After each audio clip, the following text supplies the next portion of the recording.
Good morning, everyone. Whoever has joined in to this show, please, you are welcomed to this channel. We always keep on informing you and updating you about the market. The market is not very easy to trade, and so we always keep a toil to make you understand and make you profitable in the market. So this is Nifty option chain. Today we see that Nifty's options are very lowly priced. Again, I would like to show you Bank Nifty option chains. Bank Nifty option chain is also lowly priced. So let's see what is the case of India VIX. India VIX is 13.69, and if we look at the chart, India VIX chart always shows the volatility. So we will try to show you the trending type of chart of volatility index. Now, yes, it is very important to understand the volatility before entering into the market. So we can see that the volatility is quite flat. It has not taken any uptrend or downtrend, and this is a very good sign for buyers. And since the volatility is below 13, near about 13 to 14, it is a good thing for the buyers, and the buyers' money won't erode very fast because the premiums are lowly priced, premiums are not shooting up, and so there is no chances of premium declining throughout the day. So this market is not good for the sellers, but it is good to some extent for buyers if they enter and book their profit soon and do not wait for a long time. So now let me take you to Bank Nifty chart. Today's expiry, yes, today's expiry. And let's see what had happened. From the last price, the price has retracted back, and it is still below the volatility index. It is still below the volatility index. Yes.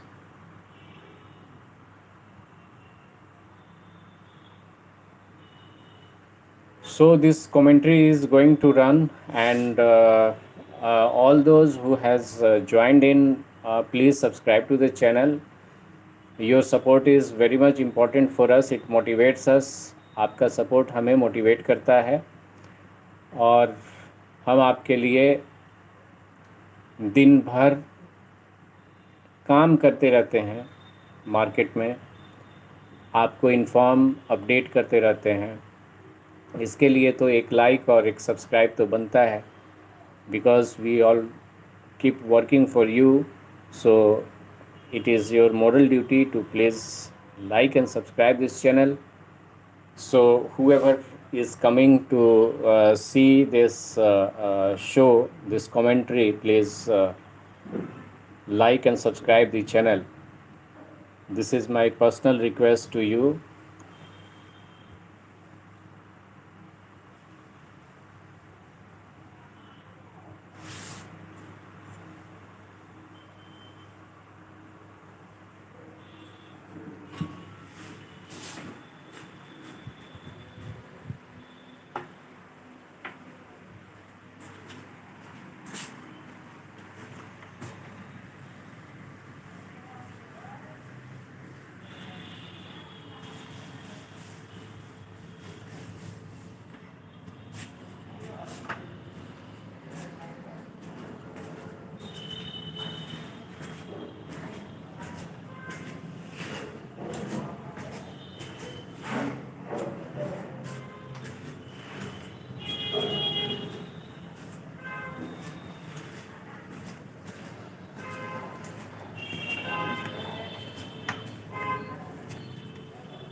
I am the future that was born 100 years ago.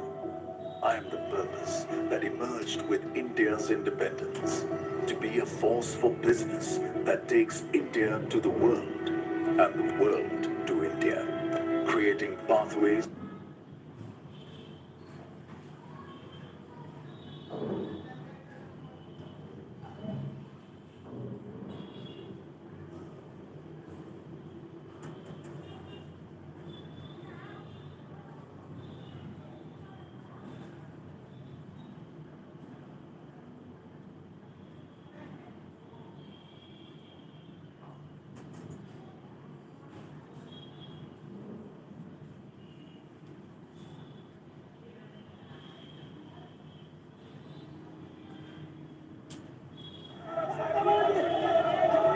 देखिए मैं बाग बाजार में मौजूद हूँ। बाग बाजार में भी जबरदस्त हंगामा हो गया है यहाँ पर। देखिए किस तरीके से जो बीजेपी के कार्यकर्ता आज भारत बंद का आह्वान करने के दौरान प्रोटेस्ट करने के लिए पहुंचे थे, उन्हें भी आज पुलिस की ओर से खदेड़ा जा रहा है, भगाया जा रहा है यहाँ से, और कुछ कार्यकर्ताओं को बसों में भर के यहाँ से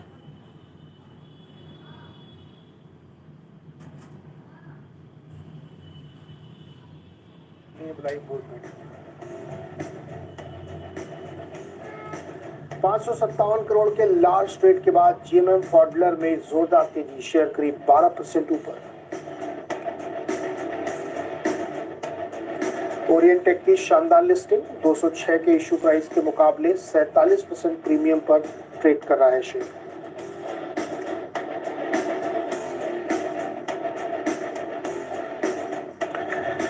तो स्वागत है आपका ट्रेडर्स हॉटलाइन में। आज सोशल मीडिया का दिन है। फटाफट अपने सवाल हैंडल पे भेजिए और अपने शहर का नाम जरूर लिखिएगा, जिससे हमें पता चले कि हम कहाँ तक पहुँच पा रहे हैं, और कोशिश करें और जगहों तक और आपके सवाल लेने की कोशिश करेंगे। तो अलग अलग प्लेटफॉर्म्स के ट्विटर हैंडल्स हैं, उस पर आप सवाल डाल सकते हैं। और मार्केट की तरफ देखें तो बैंक निफ्टी भी रेड में है।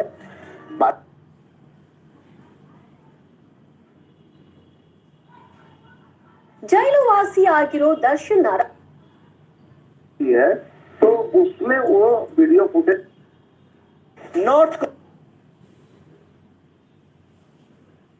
खरीदारी और एफआईएस की तरफ से भी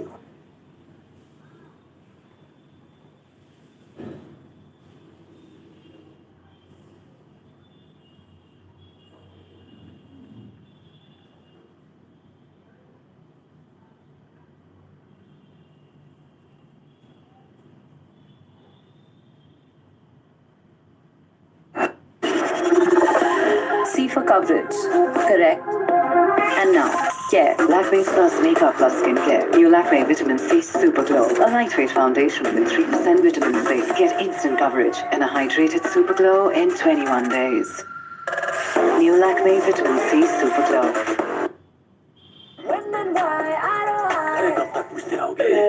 इन्वेस्ट करना नहीं, दाहिने कर से ही पूछना।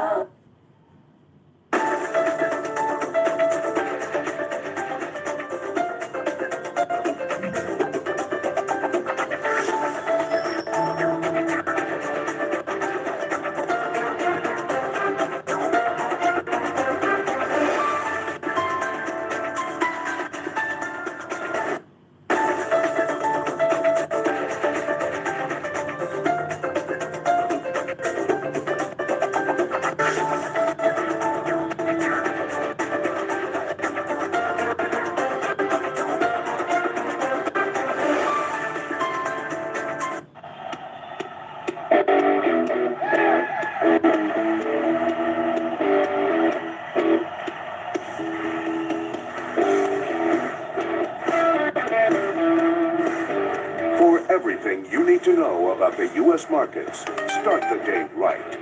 Squawk Box. Squawk on the street. CNBC, first in business worldwide.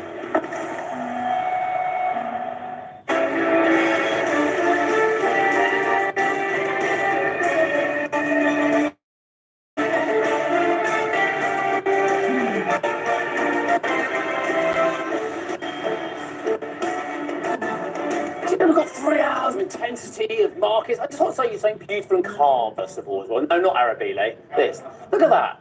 That's London this morning. Isn't that absolutely stunning? Look at that sky. I don't believe in red sky at night. Shepherd's eye. Red sky in the morning, shepherd's warning, because they're all red in the right conditions, aren't they? Do you have a look at the Capitol Hill as well? It's something equally beautiful. Have we got it, Roger? Have you not got it? It's just a lovely, just says beautiful shots. These are live shots. Look at that. Isn't it amazing how similar the Capitol Hill Dome is to St. Paul's? Anyway, that's enough of that. I was just looking at lovely pictures. Talking of lovely pictures with great domes. Are we talking about me on the market? Great domes, I'm going to assume. Wow. Anyway. Sorry, it just came to me. Sorry. I genuinely didn't plan that. We've just started the show. You know we have 3 hours to go, right, Steve? You look beautiful. You look as beautiful as St. Paul's Cathedral, perhaps slightly more beautiful, Arabile. Definitely not as aged, that's for sure. So, Vanina. I am? No. Let's rather leave it. Nonetheless, let's continue with the show, would be right? If there's something we're going to mention a lot today, Steve's already done it once. We're going to keep doing it across the show, actually. Maybe we should have a count at the bottom of the screen today. Just find out how many times we say the word Nvidia. Well, that's 2 times now already for the show. We'll find out how many times we get to say that, because that's going to be the important element then to focus on today, right? We're going to get those earnings coming out of that AI darling then, and it may be pivotal to many things here. One, the semiconductor play and that AI trade story, right? Just how much demand is there still within that? Is there supply chain constraints there? Of course, the Blackwell chips have been ones to really put into question. But also for the market picture overall. I mean, Nvidia's share price, while still high, is definitely off its July highs then as well. That record territory that it had hit when it had gone up to around $3 trillion as a share price. So that will be keenly focused on as well as a share stock story. But overall, yesterday's market picture, benign to say the least, then even a small eking out of a gain then for the Dow Jones Industrial, managing them to hit another record high, but only after it gained 10 points in yesterday's trade. And here's that story then around that AI darling, isn't it? Because here's where we literally are then when it comes to the story. Only just off those July highs. So will it continue to find the momentum to move a little bit higher and edge towards 150? There's some price charts out there, even sitting with 180 for the share price. Is there a little bit more upward momentum? Again, the demand story, the AI trade story, that's going to be quite important to this number as it releases its earnings. And that runway with regards to demand, I mean, we're seeing plus $50 billion being spent by some of the other mega cap companies on this AI trend. So that will be quite important to focus in on. On the other side, quick look at treasuries here. Then treasuries moved up yesterday. A little bit then the gap between the 2-year, the 10-year actually narrowed to what was the smallest in around 3 weeks. One might say that maybe that indicates then that the market is expecting the Fed to begin easing rates very soon. Seeing it then 3.82 for the 10-year. Look at that 2-year note then, 3.87. So just around 5 basis points there between the two. On your dollar cross front, then the dollar is near its lowest level in more than a year, around 13 months, in fact, then as the basket of currencies. The dollar index itself is actually down around 5% since its July highs, then on account of what looks like those upcoming rate cuts then that the market is pretty much pricing into a lot of this movement. For the month of August, the dollar is also, that dollar index, around 3% lower, putting it on track for the biggest monthly decline since November 2022. We're back below 145 and $4 yen then, and pretty stable then across sterling and the euro there. 111.58 there, 182. We'll significantly unpack those moves as well across the show. Steve? Thanks. Right. Our US colleagues asked the former Cleveland Fed President Loretta Mester and BlackRock Global Fixed Income CEO Rick Reeder for their take on what's next for the Fed.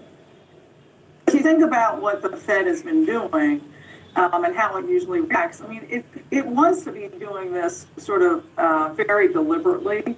So in my read, that would be 25 basis points, and a series of 25 basis points would be appropriate at this point, given where the economy is, and importantly, where the FOMC likely thinks the economy is going.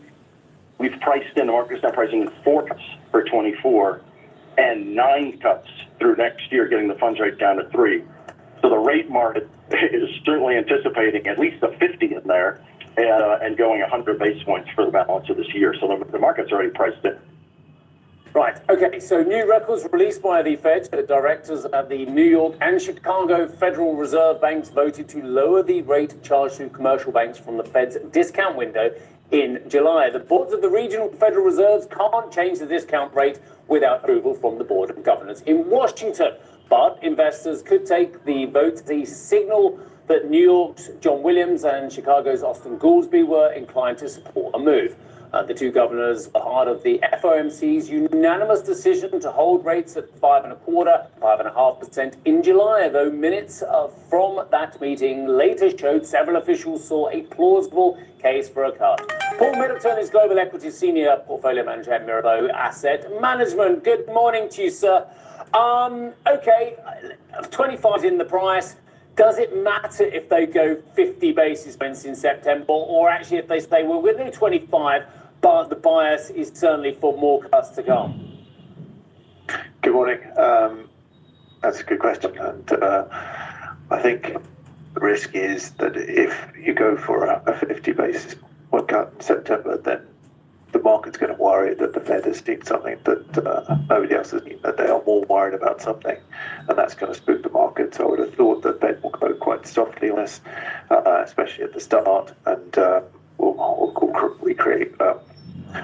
react on an ongoing basis and go up to 50 later on. The first one, I would have thought, would have to be 25.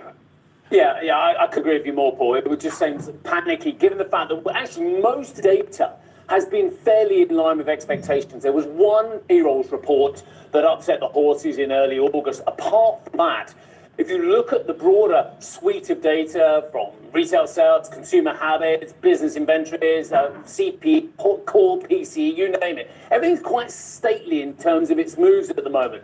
Is the market getting too exacerbated about the random number generator that payrolls is, that has always been throughout our careers? I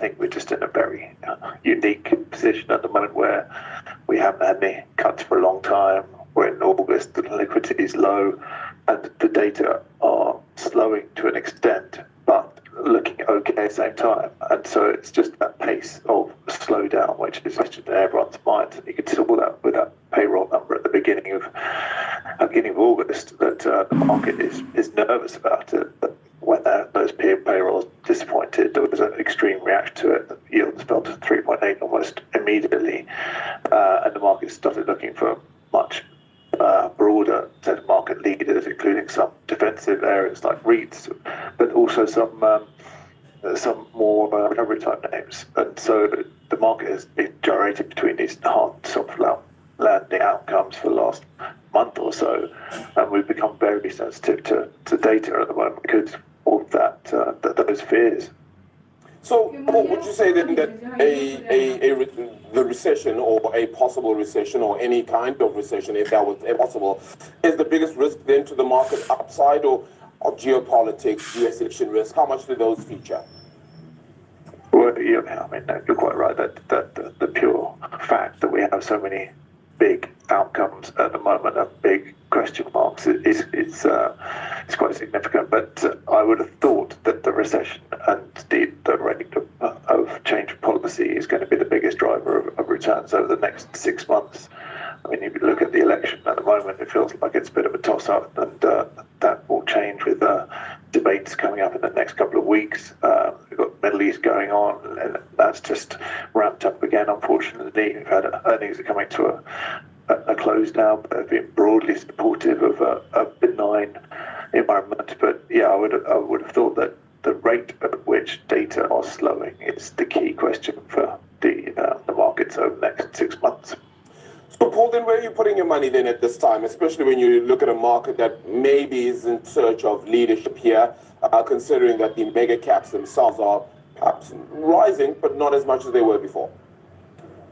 Yeah, I mean, it's a good market that the market has broadened out. And 2 months ago, that we were seeing all those extremes of the low number of names beating the S&P, and that was difficult for money managers. But now, with this changing narrative and with some question marks in the semi space, you have seen that broadening out. And so what are we looking for? We are stock pickers. We invest thematically. We use those themes to identify areas of structural growth. And we think structural growth is important at a time when economic growth is being questioned and when there are no macro tailwinds. And so, for example, the areas that we're looking at and have exposure to within the portfolios would be the REITs. We can see that since the beginning of August, REITs have outperformed. This follows a couple of years of underperformance, with high rates being one of the factors within that. And so one of the areas that we like within the REITs is American Tower, the telco operator. And again, you've had high rates for a couple of years, which is a headwind on valuation and on their debt. And you've also had slower growth for the last couple of years, but that's about to accelerate as AT&T increase network spend. And that comes in conjunction with them coming out of the Indian market. The Indian market is... जी हाँ, इसीलिए F&O Gurukul और commodity Gurukul की super success के बाद CNBC आवाज लेकर आ रहा है. Rates coming down all at the same time. We think that kind of stock should do well in this kind of market positioning. That's great, Paul. Some very specific stuff. Thanks again, Abby, for us. Much appreciated, sir. Paul Middleton, Global Equities Senior Portfolio Manager at Mirabeau Asset Management. Well, a lot of tangible ideas there as well. Look, some reads I read, like this next one, I think, what did I learn? You know, the whole point about this show is that you learn something, you can make a decision. Well, I don't know.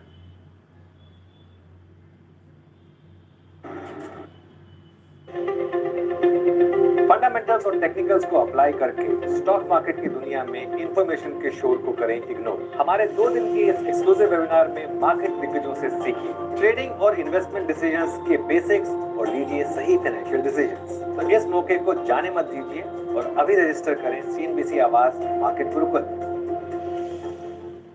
Markets को decode और simplify करने का समय आ गया, इसलिए trading और investment से जुड़ी ये बढ़िया सीखने की अपॉर्चुनिटी हम आपके लिए लेकर आए इस एक्सक्लूसिव वेबिनार में.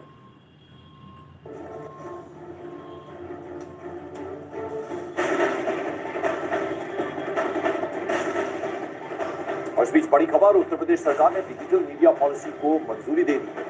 यूपी कैबिनेट ने डिजिटल मीडिया पॉलिसी 2024 को यह मंजूरी दी है और इस पॉलिसी में सोशल मीडिया पर आपत्तिजनक पोस्ट डालने पर कार्रवाई करने का प्रावधान है. देश विरोधी पोस्ट पर उम्र कैद तक की सजा का भी प्रावधान रखा गया है.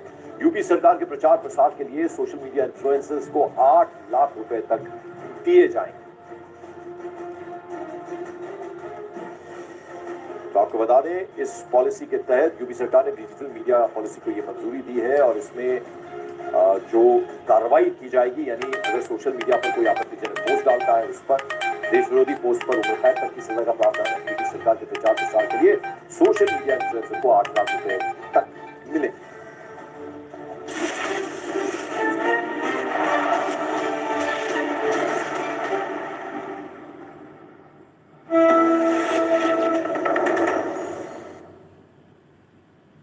मैं हूं रखा जाए, दुकानों को आज ना खोला जाए. Wow, Diva!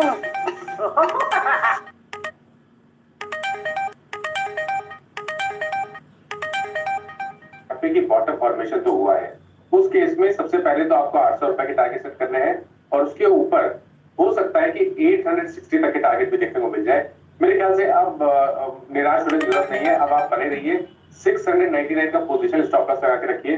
100 रुपए तक की रैली करंट लेवल से देखने को मिल सकती है, लेकिन स्टॉप लॉस आपको जरूर लगाना है. तो 100 की रैली के बाद बेच देंगे क्या? माफ करिएगा, 100 रुपए की रैली पे बेच दें? फिर से देखेंगे, क्योंकि देखिए अगर एक तरह समझिए कि अगर 840 के आसपास या 850 के आसपास आ गया तो उसका मतलब ये होगा कि वीकली चार्ट पे 200 वीक मूविंग एवरेज के ऊपर निकला है. लेकिन फिर से वहां पर रिव्यू करना बेहतर रहेगा और न कि केवल बेच देना होगा. मेरे ख्याल से एक बार फिर से रिव्यू करना बेहतर रहेगा उस टाइम पे. तो ठीक है भाई, अभी होल्ड करिए, एक रैली आए तो दोबारा रिव्यू करिएगा 200 डेमा को पार करके क्या करता नहीं करता। 4 साल से ये अंडर परफॉर्म है, 4 साल लंबा समय होता है। अगला सवाल है सोनू पोरवाल का, और इन्होंने पूछा है कि मार्क्संस फार्मा के शेयर है इनके पास 500, 163 के भाव पर, क्या करना चाहिए? देखिए 163 के भाव पे उन्होंने लिया हुआ है, बढ़िया प्रॉफिट में है। सबसे पहले काम करना है कि स्टॉप लॉस को एक सही सपोर्ट के आसपास लगा लेना है, और वो जो सही जगह है वो 219 रुपए है। 219 रुपए पे स्टॉप लॉस लगा के पोजीशन को होल्ड करिए। स्ट्रेंथ अभी भी दिख रही है, शायद आपको 265 और 285 तक के टारगेट देखने को मिल सकते हैं, लेकिन स्टॉप लॉस जरूर अब लगा लीजिए 219 रुपए पे। ओके, स्टॉप लॉस के साथ टारगेट बता दिया। भद्रेश कपाड़िया, इन्होंने एबीवी ले रखा है 350 क्वांटिटी 8660 पर, 8660 पर इन्होंने लिया है। एबीवी तो नीचे आ गया, फंस गए क्या ये? देखिए मेरे ख्याल से अभी होल्ड कर सकते हैं, क्योंकि ये जो कंसोलिडेशन पिछले करीब हम 6-7 हफ्तों से देख रहे हैं, ये 20 वीक मूविंग एवरेज के आसपास हो रहा है। और जितने हफ्ते आप देख लीजिए पिछले 5-6 हफ्ते 20 वीक मूविंग एवरेज के नीचे गए, लेकिन वहां पर बाइंग इंटरेस्ट देखने को मिला है। तो वो बताता है कि शायद अब यहाँ से गिरावट थम सकती है। अब आपको जो स्टॉप लॉस लगाना है वो है 7200 का, 7200 के स्टॉप लॉस से आप पोजीशन बने रहिए। ऊपर की तरफ 8200 के ऊपर निकलेगा तो 9000 और उसके ऊपर 9900 रुपए तक के भाव आपको देखने को मिल सकते हैं।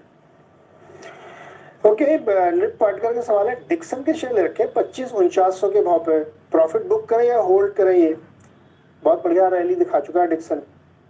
तो बिल्कुल एग्जैक्टली वही चार्ट मेरे सिस्टम पे लगे हुए थे। डिक्सन पे आपने क्वेश्चन पूछा, डिक्सन के चार्ट मेरे सिस्टम पे लगे हुए थे। पैटर्न तो बहुत पॉजिटिव है, 2-3 दिनों में हमने करेक्शन देखा है, लेकिन जिस तरह का ट्रायंगुलर फॉर्मेशन का ब्रेकआउट हमने करीब 5-6 हफ्ते पहले देखा था, उस नजरिए से अगर हम देखें तो मेरे ख्याल से 14,500 14,500 तक के भाव आपको देखने को मिल सकते हैं। लेकिन ये सही समय है जब स्टॉप लॉस को रिवाइज करके 10 डे मूविंग एवरेज के नीचे लगा लेना चाहिए। 12,900 के स्टॉप लॉस से पोजीशन में बने रहिए 14,500 के टारगेट के लिए। ओके, अच्छा, रविंद्र कुमार गुप्ता जी ने एक सवाल पूछा, ये जानकारी वाला सवाल मैं दे दूं। इन्होंने लिखा है कि म्यूचुअल फंड और SIP वगैरह पे भी एक शो करिए। तो सर रविंद्र जी, हमारे यहाँ रोज एक शो होता है शाम को, ये मार्केट बंद होने के बाद, प्योर मनी करके, उसमें आप देख सकते हैं पर्सनल फाइनेंस का शो होता है। उसके बाद एक हफ्ते में शो मैं भी करता हूँ फायदेमंद फंड्स के नाम से, उसमें किसी एक फंड पे बड़ी डिटेल में उसके फंड मैनेजर से ही चर्चा होती है। तो आप वो दोनों शो देखिए सर, मिस कुछ भी नहीं है, आवाज पे सब कुछ है, हर तरह की आपकी सेवा की जाती है। अच्छा, सौरभ मलिक के सवाल लेते हैं, देवयानी इंटरनेशनल और PVR सिनेमा, मानो जी दो एक ही टाइप के शेयर कैसे आदमी ले सकता है? मतलब PVR भी है और देवयानी भी है। तो देखिए दोनों में अगर हम बेहतर की बात करें तो PVR बहुत बेहतर लगता है। PVR मेरे ख्याल से अब सब बिल्कुल तैयार है एक नए मूव में आने के लिए, जिसमें शायद आपको 1750 या 1800 रुपए तक के भाव देखने को मिल सकते हैं। तो PVR में तो बिल्कुल बने रहिए, 1449 का आपको स्टॉप लॉस लगाना है। जहां तक बात देवयानी की है, देखिए यहाँ पर अगर आप चार्ट देखेंगे तो वहां पर हाइट ऑफ द बॉटम दिखेंगे आपको, लेकिन अभी भी एक रेजिस्टेंस है 195 और 198 की रेंज में। एक बार 198 का स्तर बीच हो जाता है तब तो आपको बढ़िया रैली देखने को मिल सकती है, जिसमें 225 और 245 तक के भाव आपको स्टॉक दिखा सकता है। यहाँ पर भी बने रहने की कोशिश करनी है, स्टॉप लॉस 164 के नीचे लगाना है। ओके, महबूब ने पूछा है कि कोई सेक्टर बताइए, कोई स्टोरी कंजम्पशन सेक्टर से कोई स्टॉक, हालांकि इनके पास ITC है ऑलरेडी 441 के भाव पर। ITC और कोई और कंजम्पशन का अच्छा लग रहा है क्या? देवयानी को भी बताया आपने जी। तो देखिए कंजम्पशन में मेरी पसंद डेफिनेटली अभी भी ITC है, क्योंकि ITC केवल एक ब्रेकआउट का इंतजार कर रहा है। आप मंथली चार्ट देखिए, वहां पर एक ब्लैक पैटर्न का ब्रेकआउट है, 510 पे एक रेजिस्टेंस जरूर दिख रहा है, लेकिन अगर आप निवेशक हैं तो इस ब्रेकआउट का इंतजार नहीं करना चाहिए, क्योंकि ब्रेकआउट तो ऑलरेडी हमने देख लिया है। ये एक बढ़िया पिक हो सकता है अगर आपके पास 1 साल का समय हो। करेंट लेवल्स पे खरीदारी करके 449 का स्टॉप लॉस लगाइए और कम से कम 625 के टारगेट सेट करिए। ओके, ITC बेटर है, इसको लेके रखिए। एक मेरे ही नामा राशि है, इन्होंने बिरला सॉफ्ट ले रखा है 200-600 के भाव पर। शॉर्ट टर्म के लिए क्या लगता है सर बिरला सॉफ्ट में? देखिए बढ़िया इंटरेस्टिंग पैटर्न बन रहा है, क्योंकि 2 दिनों पहले हमने रिवर्सल देखा, कल हमने कंफर्मेशन देखा हाइट ऑफ हायर बटन्स का, और स्टॉक अपने 200 मूविंग एवरेज के ऊपर निकला। आज स्टॉक ने अपने 100 डे मूविंग एवरेज को टेस्ट कर लिया है, तो रिवर्सल तो है। मेरे ख्याल से स्टॉक इस बार वापस जो पिछला हाई, जो रिसेंट स्विंग हाई था 750 760 की रेंज में, उसको टेस्ट करने की कोशिश कर सकता है। उससे पहले कोई छोटा मोटा करेक्शन आ सकता है, लेकिन आप अपनी पोजीशन में बने रहिए 600 के स्टॉप लॉस के साथ। महाराज जी जाते थे एक ग्रुप पे चर्चा चाहिए मेरे को, आपको गोयनका ग्रुप में आरपीएसजी वेंचर्स पिछले 2 दिन से मैं देख रहा हूँ चल रहा है, आज भी 13% ऊपर है, 1350 भाव हो गया आरपीएसजी वेंचर्स का, और पीसीबीएल 500 टच कर रहा है। दोनों को राय चाहिए। देखिए पीसीबीएल को मैं ट्रैक करता हूँ, तो उस पे व्यू बहुत पॉजिटिव है। हालांकि अगर आप देखें तो एक तरह देर हो गई है, क्योंकि सही समय जो था वो 340 रुपए के आसपास था, जब एक फ्रेश ब्रेकआउट देखने को मिला था, और उसके टारगेट करीब 460 रुपए के आसपास आते थे। उसके भी ऊपर स्टॉक निकल गया, लेकिन चार्ट पे कहीं पर कोई वीकनेस नहीं है। बेहतरीन चार्ट से शायद ये रैली कंटिन्यू हो सकती है। आपको 625 तक के भाव देखने को मिल सकते हैं, और कभी कोई डिप मिले तो खरीदारी करनी चाहिए। 440 के नीचे आपको स्टॉप लॉस लगाना है। 440 के नीचे स्टॉप लॉस, और डिप मिले तो खरीदारी यहाँ पे कर सकते हैं। ट्रेंड ने आज 7100 रुपए का भाव दिखा दिया, 3.25% ऊपर है। ज़ूडियो शॉपिंग करते हैं आप? नहीं, ज़ूडियो कहाँ ही है अपने आसपास, यहाँ से बैंड्रा तक भी दिखाई नहीं है, और आगे जाके एक बार चले जाओ वीकेंड में। वहाँ आते आते जो कपड़े लेकर आऊंगा फटी जाएंगे किस तरह से, आते आते ऐसा मतलब इतनी लोकल में भीड़ होती है, कैसे जाएगा? मानो जी से लेते हैं स्टॉक पर है, मानो जी 7100 रुपए हो गया भाई ट्रेंड। तो देखिए ट्रेंड में तो अभी भी बहुत स्ट्रेंथ लग रही है, और देखिए 3 दिनों के कंसोलिडेशन के बाद फिर से आज ब्रेकआउट देखने को मिला है। आई थिंक एक पोजीशन ट्रेड लेना चाहिए, करंट लेवल्स पे खरीदारी करिए 6850, 6850 के नीचे आपको स्टॉप लॉस लगा के खरीदारी करनी है, और 7500 रुपए तक के टारगेट आपको सेट करने हैं। ओके, ये इंटरेस्टिंग है। ट्रेंड पे ना मैंने आज सुबह चर्चा की थी, हमारा आशीष कर रही थी कि ट्रेंड का मैनेजमेंट हमसे बात करे। मैं समझना चाहता हूँ यार, ये कहानी पूरी जो है बहुत इंटरेस्टिंग स्टोरी यहाँ पे डेवलप हो रही है। अच्छा मानो जी, कल जी में एक एक्सपर्ट आया था, वो खबर आई थी कि सोनिया मामला सेटल हो रहा है, इनका जो विवाद था खत्म हो गया, अभी 152 पे चल रहा है। इसमें कुछ दम है क्या काउंटर में?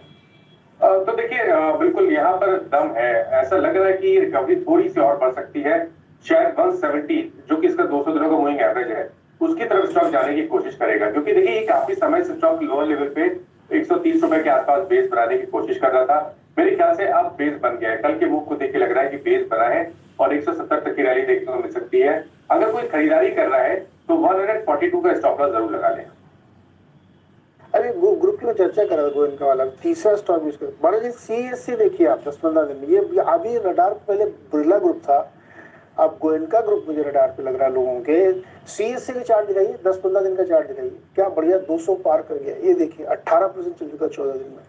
अब आपको मैं 200 दिखाता हूँ। एक आरपीएसजी वेंचर जो नीरज जी बोल रहे थे वो लेकर आइए। हाँ अभी रुकिए ना, उसके बाद आएगा ना खेल। तो आरपीएसजी वेंचर दिखाइए, आज वो 13% ऊपर है, जो नीरज जी का कहना है ना। एक स्टॉक है दिखाइए सुमित सिक्योरिटीज, हाँ वो भी नहीं गए वो लेकर आइए SCMMIT और सिक्योरिटीज, इफ इन केस हमारे पास हो डेटाबेस में, तो वो भी 11% ऊपर है। ये दोनों कंपनियां जो है, दोनों ग्रुप की होल्डिंग कंपनीज, होल्ड को। हाँ सुमित सिक्योरिटीज 12%, दोनों के 1-1 साल के चार्ट रखिए। तो क्योंकि ये दोनों के दोनों होल्डिंग कंपनीज हैं, चाहे आरपीजी हो या संजीव को इनका ग्रुप हो, दोनों ग्रुप की कंपनियों में जोरदार तेजी है, इसलिए दोनों कंपनियों ग्रुप की जो होल्डिंग कंपनी है उनमें जोरदार तेजी है। और सीएट जैसी जो सीएट अपने ऑल टाइम हाइस के महज 40-50 रुपए दूर वो स्टॉक कामकाज कर रहा है। वो स्पेंसर जो चलना शुरू हो गया। सो इस सबका सब पूरा ग्रुप ही अब तेजी में आ गए, दोनों ही भाइयों के ग्रुप में बढ़िया हलचल। एक आजकल ग्रुप वाइज लोग कर रहे हैं ना, बिरला टाटा से, आज भी टाटा से। आप टाटा टी ट्रेंड की बात कर रहे हैं, जरा टाटा इन्वेस्टमेंट देखिए। टाटा इन्वेस्टमेंट उसको तो रियलाइज ही नहीं किया कल किसी ने। कल वो 20% सर्किट था, और आज भी वो 7% ऊपर कामकाज कर रहा है, डिस्पाइट, क्योंकि वो ट्रेंड का होल्डिंग कंपनी है, मतलब उसके बाद ट्रेंड की हिस्सेदारी है, तो वो भी खिंचा पड़ा है। तो सर जहां जहां पर होल्डिंग वैल्यूज हैं वो बाजार ने आइडेंटिफाई कर रखे, और उन सबको अच्छी तरह दिखा रहा है, वो भी ग्रुप स्पेसिफिक। तो ये 3 ग्रुप आज के स्टार ग्रुप है। अच्छा ये तो मतलब आज के लोग बात करें, अदरवाइज आप देखो तो बहुत लंबे समय से लोगों ने एक ग्रुप पकड़ रखा है। अब आप बिरला ग्रुप में देखो, अभी बिरला शांत है, हिंडाल को देखो, ये देखो, सब चल चुके हैं। अब बहुत कम लोग देखते हैं सेंचुरी टेक्सटाइल, देखिए कभी आप क्या रॉकेट बना है। तो अब गोयनका जी की बारी है। खैर एनीवे, ये सारे स्टॉक्स जबरदस्त रैली कर रहे हैं। छोटा सा ब्रेक ले लेते हैं यहाँ से, लौट के फिर आप देखिए खिलाड़ी number 1।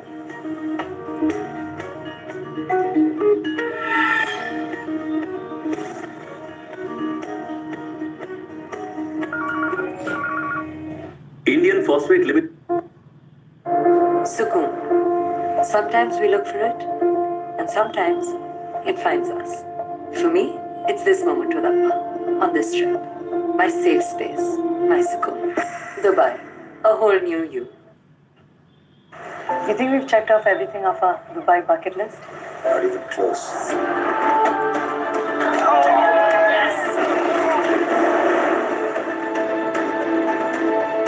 Dubai, a whole new you. For investor और trader. तो देर किस बात की? अभी रजिस्टर करिए और मिलिए हमसे मार्केट गुरुकुल में। इंडिया सीखेगा तो इंडिया बढ़ेगा। जी हाँ, इसीलिए एफएनओ गुरुकुल और कमोडिटी गुरुकुल की सुपर सक्सेस के बाद सीएनबीसी आवाज लेकर आ रहा है मार्केट ट्रेडिंग और इन्वेस्टमेंट्स पर एक बेहद खास वेबिनार, मार्केट गुरुकुल। इस 2 दिन के एक्सक्लूसिव वेबिनार में आपको सीखने का मौका मिलेगा इस देश के जाने माने एक्सपर्ट से ट्रेडिंग और इन्वेस्टमेंट की टेक्निकल पहलुओं, वो भी सरल भाषा में। तो हो जाइए तैयार इस लाइफ चेंजिंग लर्निंग एक्सपीरियंस के लिए। 31 अगस्त और 1 सितंबर इन 2 दिनों में होने वाले इस एक्सक्लूसिव वेबिनार में जुड़ना है बेहद आसान। स्क्रीन पर दिए हुए लिंक को क्लिक करके रजिस्टर करिए और जुड़िए हमारे साथ मार्केट गुरुकुल। फंडामेंटल्स और टेक्निकल्स को अप्लाई करके स्टॉक मार्केट की दुनिया में इंफॉर्मेशन के शोर को करें इग्नोर। हमारे 2 दिन के इस एक्सक्लूसिव वेबिनार में मार्केट दिग्गजों से सीखिए ट्रेडिंग और इन्वेस्टमेंट डिसीजंस के बेसिक्स और लीजिए सही फाइनेंशियल डिसीजंस। तो इस मौके को जाने मत दीजिए और अभी रजिस्टर करें सीएनबीसी आवाज मार्केट गुरुकुल। मार्केट को डिकोड और सिंप्लीफाई करने का समय आ गया, इसलिए ट्रेडिंग और इन्वेस्टमेंट से जुड़ी ये बढ़िया सीखने की अपॉर्चुनिटी हम आपके लिए लेकर आए। इस एक्सक्लूसिव वेबिनार में मैं सिखाऊंगा आपको टेक्नो फंडा अप्रोच, यानी कैसे टेक्निकल और फंडामेंटल के कॉम्बिनेशन से आप बना सकते हैं बेहतरीन पोर्टफोलियो। कैसे आसान भाषा में हम समझ सकते हैं फंडामेंटल एनालिसिस को और किन टेक्निकल टूल्स के थ्रू आप कर सकते हैं बेहतरीन टेक्निकल एनालिसिस। तो इतना कुछ सीखने को मिला।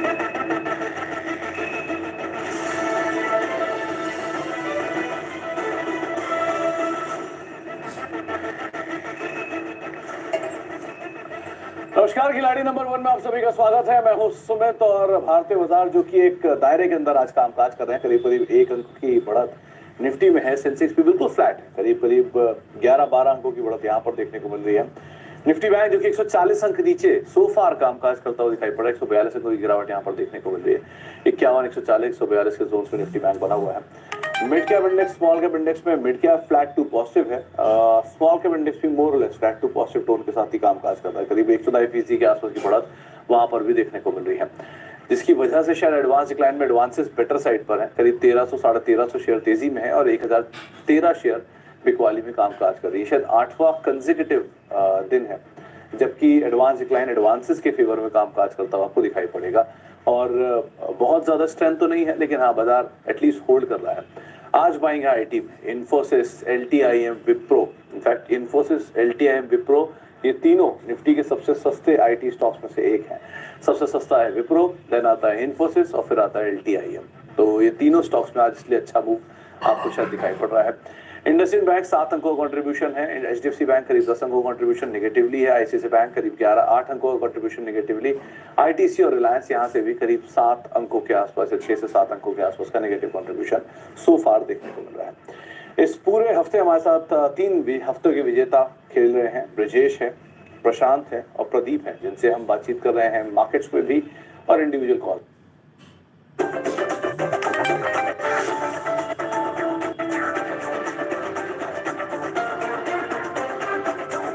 Close the year.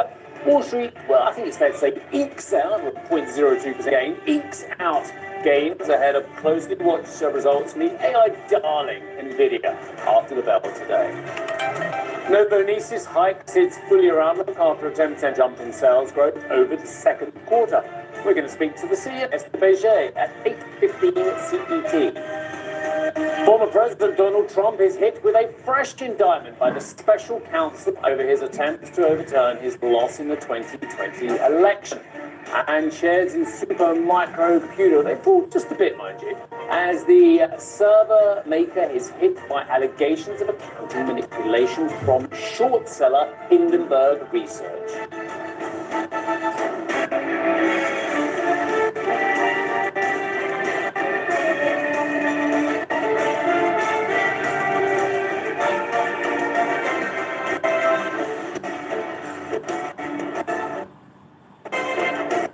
Econ is probably just the right word, right? Because 0.02% uptick then for the Dow Jones Industrial was just enough for it to have a second straight day then of record gains, making it the 24th time this year then that Dow Jones has actually registered a record close then as well. So interestingly, this market perhaps in a little bit of a wait and see mode.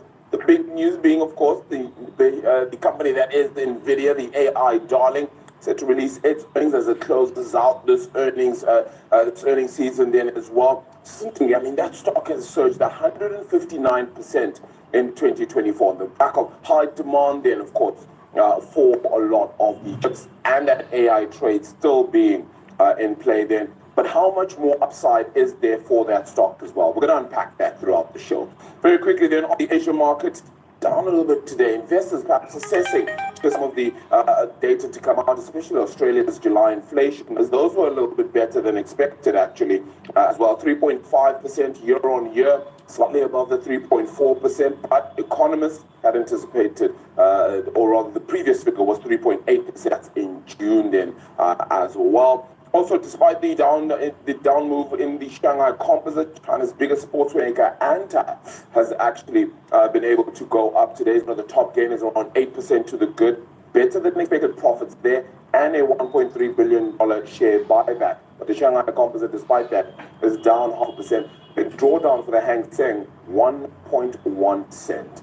And a very quick look at your opening calls. Then European markets were slightly higher yesterday. It was the travel stock that were of keen interest there as well. EasyJet and TUI moving up 6.6 and around 5% higher respectively. Ryanair even closing up 4.6% then in its Dublin market there. We look like we could be set for another up day though to start things off here in Europe. All that market around 21 hour and 27 minutes time.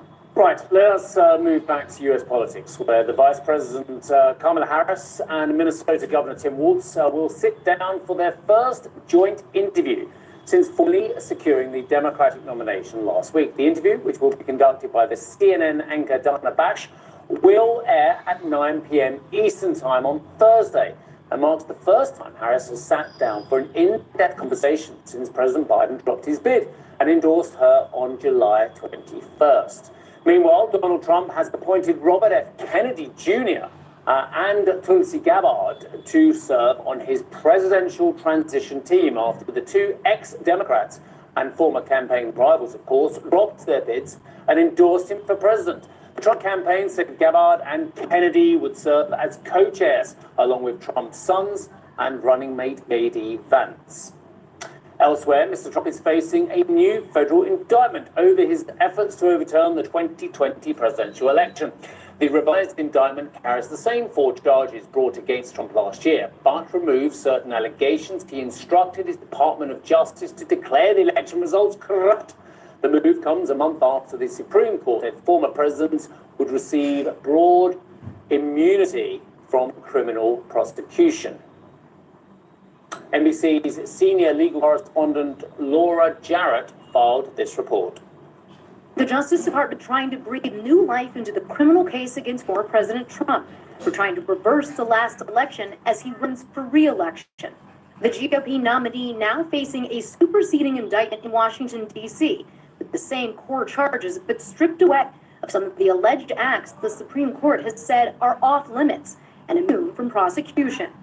Prosecutors had accused Mr. Trump of a sweeping plot to stay in office, leaning on his DOJ, VP, and state officials to help him overturn the election results, all culminating in the violent attack on the Capitol on January 6.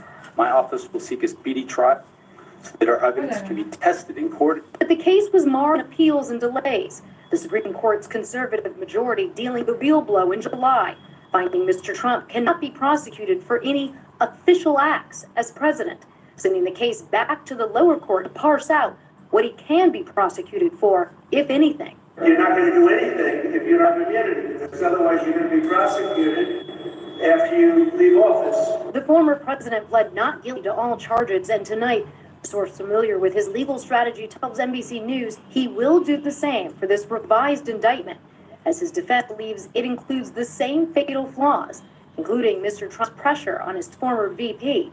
His new running mate pounced on that. I think it's clearly an effort to try to do more election interference from Jack Smith. He should be ashamed of himself, and it's one of the reasons why we have to win, because he should not be anywhere near power. And for more on the race for the White House and how each side's economic proposals are stacking up, head over to cnbc.com. France's left-wing bloc has refused to participate in further talks with Emmanuel Macron.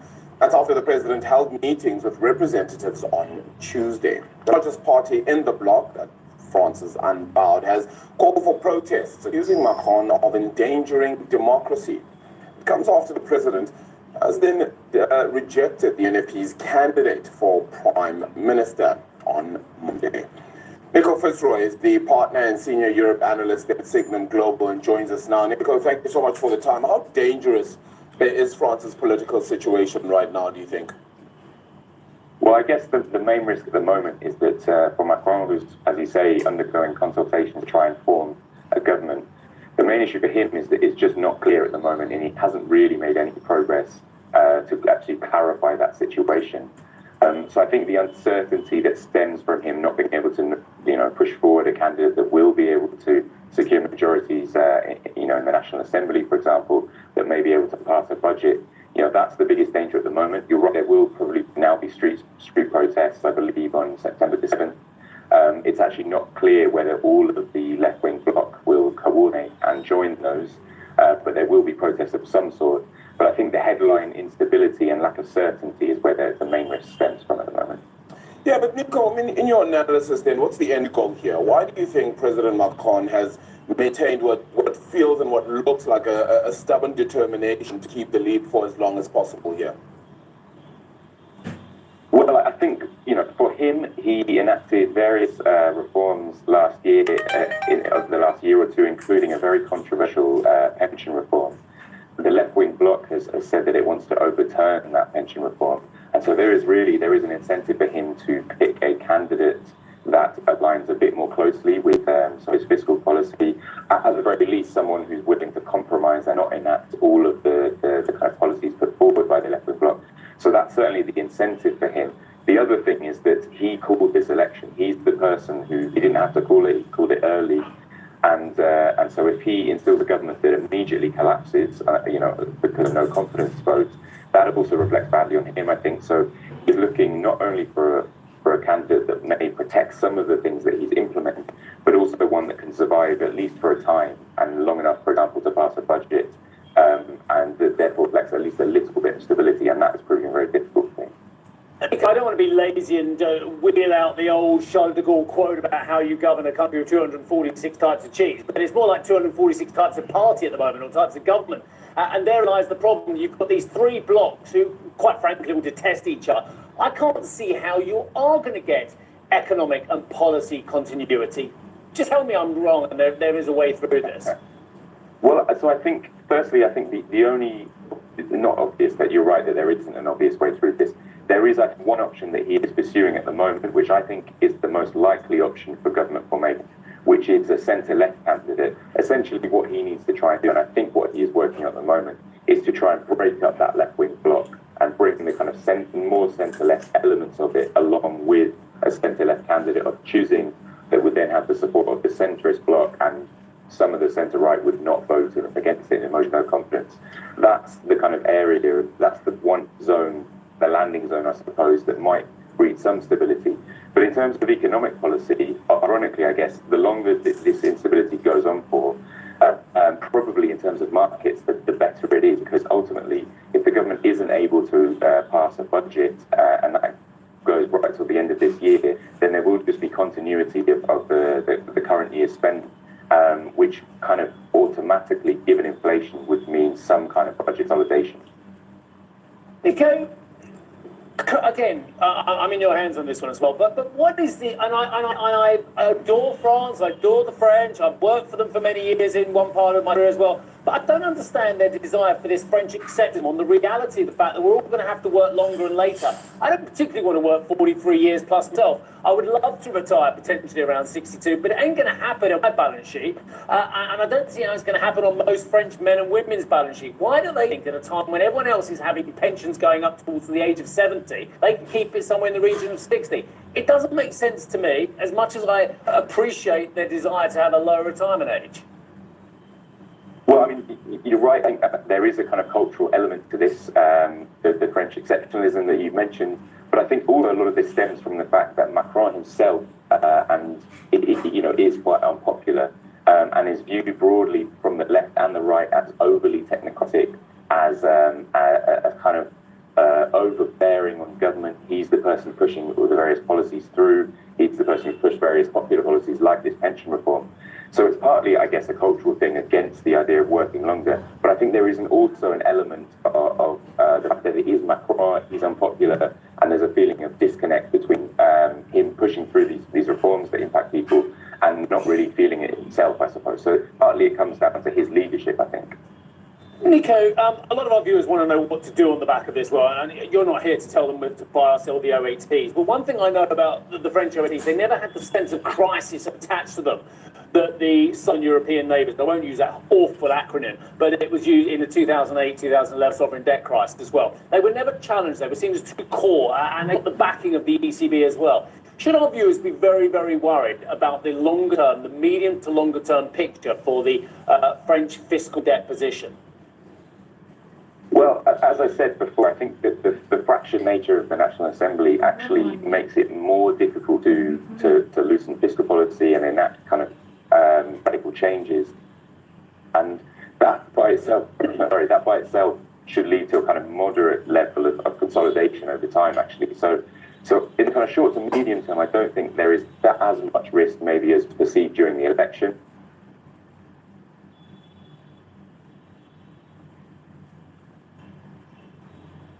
मिलके काम करने के लिए Paramount का revenue था करीब 150 करोड़ के आसपास FY24 और पैरामाउंट के आने से हमारा वो group health insurance market share 30% से अभी 36% तक जाएगा ऑलमोस्ट, और ग्रुप रिटेल का मार्केट शेयर जो 5% के आसपास है हमारा, वो 6% तक जाएगा, और पूरा मिला के हमारा वो मार्केट शेयर 4% बढ़ेगा ये एक्विजिशन के बाद. That is the size of paramount. जैसे आपने पहले देखा most of the TPs that we acquired कि उनके सिंगल डिजिट मार्जिन्स थे पहले. हमको करीब 4 क्वार्टर्स लगते हैं थोड़ा इंटीग्रेशन खत्म करके to flip into our operating model. अभी जो हमने लास्ट ईयर एक्वायर किया था एडवांटेज, उनका इंटीग्रेशन अभी खत्म हो गया है. आशा का अभी चालू है 1-2 क्वार्टर, और पैरामाउंट आशा कर रहे हैं कि क्लोजिंग का अप्रूवल्स हमको मिले end of the fiscal year तक, financial year current financial year end तक. उसके बाद फिर से हमको करीब 4 क्वार्टर्स लगेंगे वापस ये हमारे मार्जिन में आ जाने. ओके, तो सतीश सर, जो मैं पढ़ पा रहा हूँ कि पैरामाउंट के थ्रू महाराष्ट्र मार्केट में आपका जो स्पेस है वो थोड़ा और स्ट्रेंथ लेगा, वहाँ पर और ज़्यादा आप एक्सपैंड करोगे. सो ये कितना हेल्प करेगा इन मार्केट्स को, और पोस्ट दिस एक्विजिशन आपका जो ओवरऑल मार्केट शेयर है वो किस तरफ पहुँचता हुआ दिख रहा है? तो post acquisition overall market share group में 36% के आसपास होगा. ओके, रिटेल पूरे इंडिया में वो 6% के आसपास होगा. एंड पैरामाउंट तो मुंबई हेडक्वार्टर्ड कंपनी है, हम भी बहुत काम करते हैं महाराष्ट्र में, so it will only further strengthen our presence in the state. Okay, इसके अलावा सर एक दो चीजें और, जो कंबाइंड प्रीमियम अंडर मैनेजमेंट है वो अभी का सिचुएशन कैसा रहेगा, और पोस्ट ये एक्विजिशन किस तरफ हम वो जाता हुआ देखेंगे? अभी हम 20% के आसपास हैं पूरे ग्रुप ऑफ रिटेल प्रीमियम्स के मार्केट शेयर के में. एक्विजिशन के बाद हम और 24% तक या 24% के आसपास. ओके, तो सतीश सर जो एक्विजिशन आप कर रहे हो, क्योंकि बैक टू बैक एक्विजिशन हो रहे हैं और कंपनी ने अच्छा फंड भी रेज किया था, सो पोस्ट एक्विजिशन क्या जो लीवरेज सिचुएशन वो थोड़ी सी बढ़ेगी क्या, क्योंकि आप ये एक्विजिशन भी इंटरनल अप्रूवल आई थिंक कर रहे हो, सो एक्विजिशन का कॉस्ट कहाँ से आ रहा है, मतलब ये आप इंटरनल अप्रूवल ही ले रहे हो या कुछ फंड रेज भी होगा, 1 2 इसके बाद डेट का सिचुएशन किस तरफ जाता हो देखेंगे आप? हम तो हमेशा डेट फ्री रहे हैं अब तक। इंटरनल अप्रूवल्स हमारा कैश पोजीशन था एंड ऑफ Q1 हमने पब्लिश किया था करीब 270 करोड़ के आसपास। एंटरप्राइज वैल्यू एक्विजिशन का तो 311 के आसपास है। तो by the end of the fiscal की मोस्टली इंटरनल अप्रूवल से फंड करेंगे और जरूरत पड़ेगा तो शॉर्ट टर्म डेट के will probably take some short term debt. Okay, तो सतीश सर एक और चीज, मतलब अदर देन एक्विजिशन या अदर देन ये रीसेंट एक्विजिशंस, ओवरऑल बिजनेस का सिनेरियो किस तरह का है अभी, क्योंकि ग्रुप साइड पे आप लोग ऑलरेडी बहुत स्ट्रांगली रेवेन्यू जनरेट करते ही हो, सो ग्रुप साइड पे और रिटेल साइड पे किस तरह की ग्रोथ हम एक्सपेक्ट कर रहे हैं सो फार? सुमित, आप पिछले 4-5 साल में देखेंगे तो वी ऑलवेज मैच्ड और better the health insurance industry. Group में हमारा ऑलमोस्ट 25% के ऊपर ही था ग्रोथ है। सो अभी हम अभी भी ट्रैक कर रहे हैं मार्केट ग्रोथ के हिसाब से। रिटेल जो है, retail is a very interesting evolution. अभी जो 28 इंश्योरेंस है जिनके साथ हम ग्रुप में काम करते हैं उसमें 14 इंश्योरेंस के साथ हम रिटेल में भी काम कर रहे हैं। और जो रिटेल में हम काम कर रहे हैं it's not only as an end to end retail, हम टेक्नोलॉजी लीज करते हैं क्लेम्स का और नेटवर्क भी लीज करते हैं कैशलेस फैसिलिटी के लिए। So retail is a growing area for us. चलिए सतीश सर, बहुत बहुत शुक्रिया हमारे साथ मौजूद रहने के लिए। समय का अभाव तो वरना आपसे और बात करते हैं, लेकिन बहुत बहुत शुक्रिया हमसे बातचीत करने के लिए और एक बार फिर से बहुत बहुत शुभकामनाएं इस नए एक्विजिशन के लिए। और उम्मीद करते हैं जैसे वो पिछले 5 एक्विजिशन को आप लोगों ने इंटीग्रेट करके बढ़िया एग्जीक्यूट किया, ये छठा भी अच्छे से इंटीग्रेट होगा और जल्दी एग्जीक्यूट होता हुआ दिखाई पड़ जाएगा बुक्स के अंदर। बहुत बहुत शुक्रिया सर हमारे साथ मौजूद रहने के लिए। एक बार मेडिसिस को लेकर आइए, क्योंकि कल बढ़िया तेजी थी स्टॉक के अंदर इस एक्विजिशन के बाद, 10% तक चला था, आज करीब 1% नीचे, हल्की बहुत प्रॉफिट टेकिंग है, लेकिन 600 रुपए के आसपास स्टॉक अभी कामकाज करता हुआ दिखाई पड़ रहा है। एक ब्रेक का वक्त हो गया, ब्रेक के बाद लौटते हैं, तीनों खिलाड़ियों से आगे भी बातचीत जारी रखेंगे।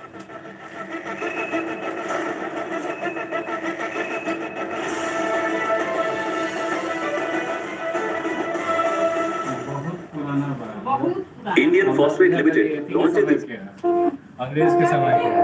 Sukoon.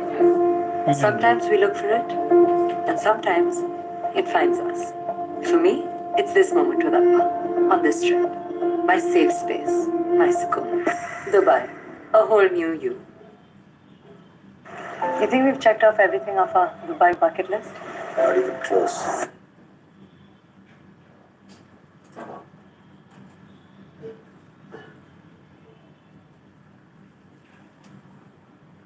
Before they get better, there is a budget clean in October, and it's going to be painful.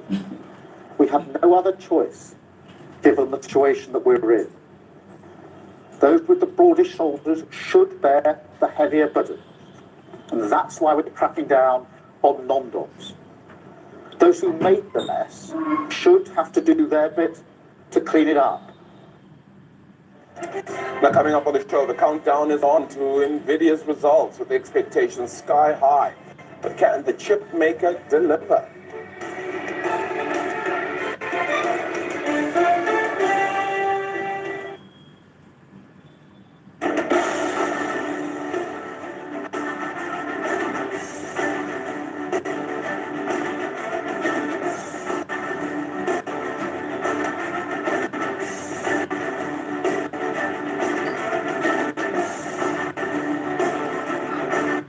I am the future that was born 100 years ago. I am the purpose that emerged with India's independence, to be a force for business that takes India to the world and the world to India, creating pathways of several lines, to stand for progress, the planet, and the people, towards a future made perfect, and be a force creating abundance. Because independence is not a moment in history, it's a never-ending path to prosperity. Aditya Birla Group, a force for good. हमने लिए 90 लाख में, आपने लिए 80 लाख में। ये same क्यों नहीं? क्योंकि आपके और हमारे होम सर्च ऐप सेम नहीं है। जानिए प्राइस ट्रेंड्स और सही transaction prices on 99acres.com।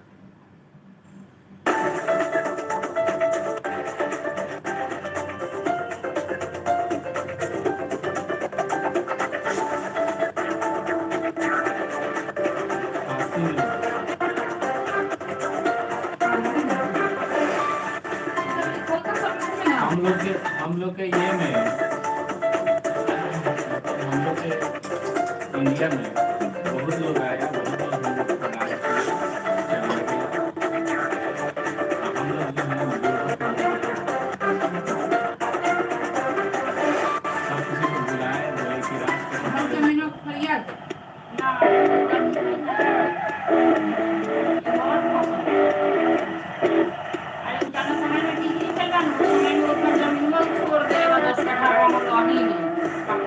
For everything you need to know about the U.S. markets, start the day right. Squawk Box. Squawk on the street. CNBC. First in business worldwide.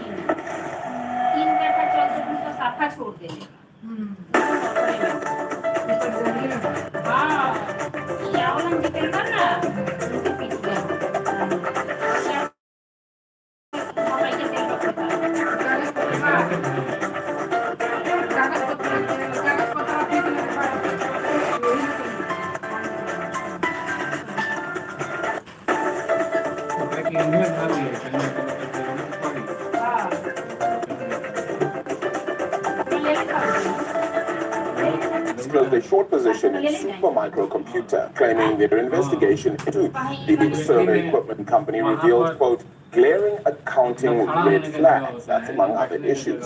Shares fell as much as 8.7% on the report before paring back some of those losses, with selling continuing in extended trade. A spokesperson for Supermicro Computer said the firm doesn't comment on rumors as well as speculation. Now, Nvidia earnings are due after the bout today. Analysts are expecting another blockbuster call from the chip giant. Revenue as well as earnings seem rising by 100% on the year. The company's profit margin is seen shrinking slightly on the quarter, though, and higher production costs. Now, according to Goldman Sachs, options trading data suggests a swing of as much as 9% in either direction on the back of the results, with analysts at the Wall Street lender saying bar for Nvidia's lower than previous quarters. Still decent tech sector. Arjun joining us in studio. Hello. Good to see you again. Is the pressure less this time around? No, it feels like the market is quite a lot on this. Pressure is as high as it always has been. Supply chains, that AI story, everyone needs it to work still, right? Yeah, so I think there's going to be two key focuses immediately. One, of course, is going to be first hitting the sort of the revenue and EPS expectations. The second of the pocket. They will. I mean, the second really is on the guidance. This is always going to be key for Nvidia. The market here is expecting guidance of around 30.7 billion for October revenue, up around 74% year on year. So that is a slowdown, but of course the comps are getting tougher as they are. But the market's going to want to see that guidance probably above what the expectations are at this point, to see that growth story is intact, to see the demand is still there from the big tech companies. A bird through this earnings season from the likes of Google and Microsoft and others, they are continuing to spend on AI. The second big I think topic here really is on this Blackwell chip, which is a next generation chip, and there was a report from the information just a little while back saying that there's delays to the production of this, and so I think investors are going to want to hear, is this going to impact revenue in the short term? How long are these delays going to be? Are they something that works, or actually is that demand just going to be pushed out a little bit and then be reflected in the upcoming quarters? So I think immediately those are going to be the two big focuses for the market. Make up those hop, can hop it and make up for it a little bit? And that's really, I think, the big question here. Look, you've got to remember here, Nvidia has a lot of strengths still at the moment in this current market for these chips to train AI models. There's huge demand at the moment, as well as supply constraints, that's giving Nvidia some very strong pricing power. At this point as well, yes, AMD is coming into the market, but Nvidia still really is the top player in this market as well. And still, that means that as this demand for these AI chips continues to remain strong, there are very few options, and Hopper is going to be right up there as well for many of those. So perhaps Hopper may fill in the gap if there are delays of a couple of quarters. So that's going to be, again, a key part of the commentary around this earnings. My worry is the analysts out there are too afraid. Well, no, they dare not like the story because it is the story du jour, and I get it. It's amazing. I mean, there are, for instance, 60 analysts out there who cover this one. 55 are buyers or strong buyers, 5 are holders, none are sellers, none are strong sellers. Are they in love with this story, or are they in love with the stock, or in love with both? Because the problem is, loving a story, that's fine, I get it. We're all going to be using more CPU chips, and at the moment they have 80% of the market and have the dominant position and doing incredibly well. The barriers to entry are quite high, and a great ecosystem. Tick, tick, tick, tick, tick. But loving an underlying thematic, an underlying, and the share price are completely different things, and I wonder if the investment community understands the difference between the two. It feels like there's a bit of both, and it very much depends who you speak to. There are those who are loving the thematic, this story that actually, more AI, the training is going to continue. We're hearing from big tech companies that they're going to continue to need this hardware from Nvidia to train all these big models, and there are those who just love this story, who, as you said, are afraid to perhaps go against it, and afraid to say that actually Nvidia isn't the only game in town. There's going to be more competition down the line, which is very true. There will be more competition down the line, but there is a bit of... I remember with Fitbit, I know it's a tiny example, but I love my tracker. I don't have Fitbit, but I have a tracker on my... And I love the technology involved, but the stocks stank. It's very different, I hasten to say. Thank you. We'll see you later. Absolutely. No, not just one hit today. Coming on the show, investors sitting in a holding pattern ahead of Nvidia's latest earnings release. We'll bring you the details. Up next, later on.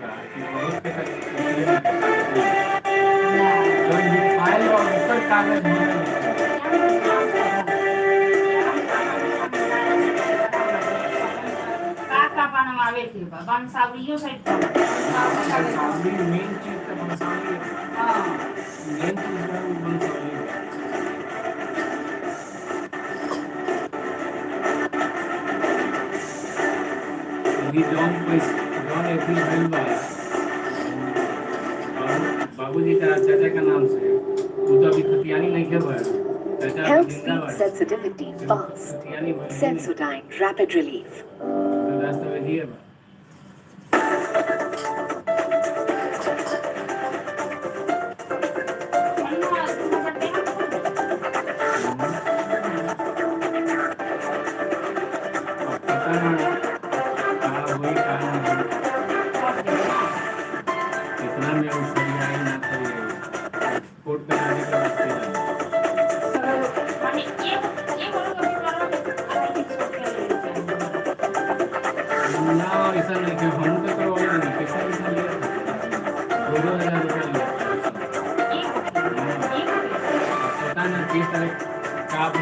ये जाके करवा ला के 3 के देला सुन के आ वो मेरा call ना बोले तो कम ना लगे का पैसा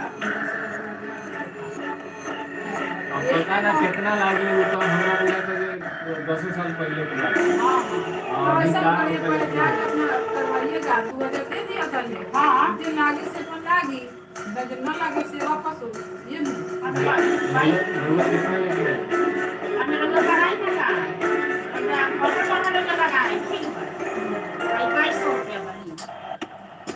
For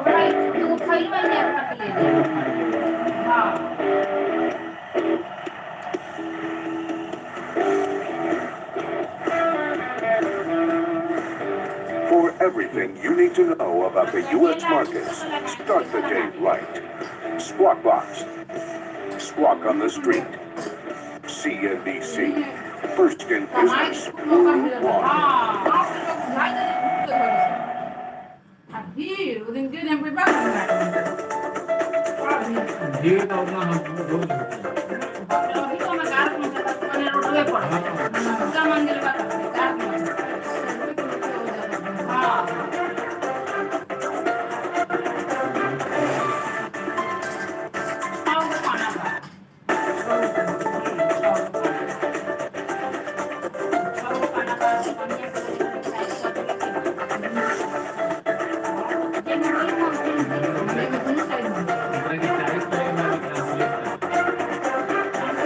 24, record close of the year as Wall Street kicks out gains ahead of today's closely watched results from AI darling Nvidia.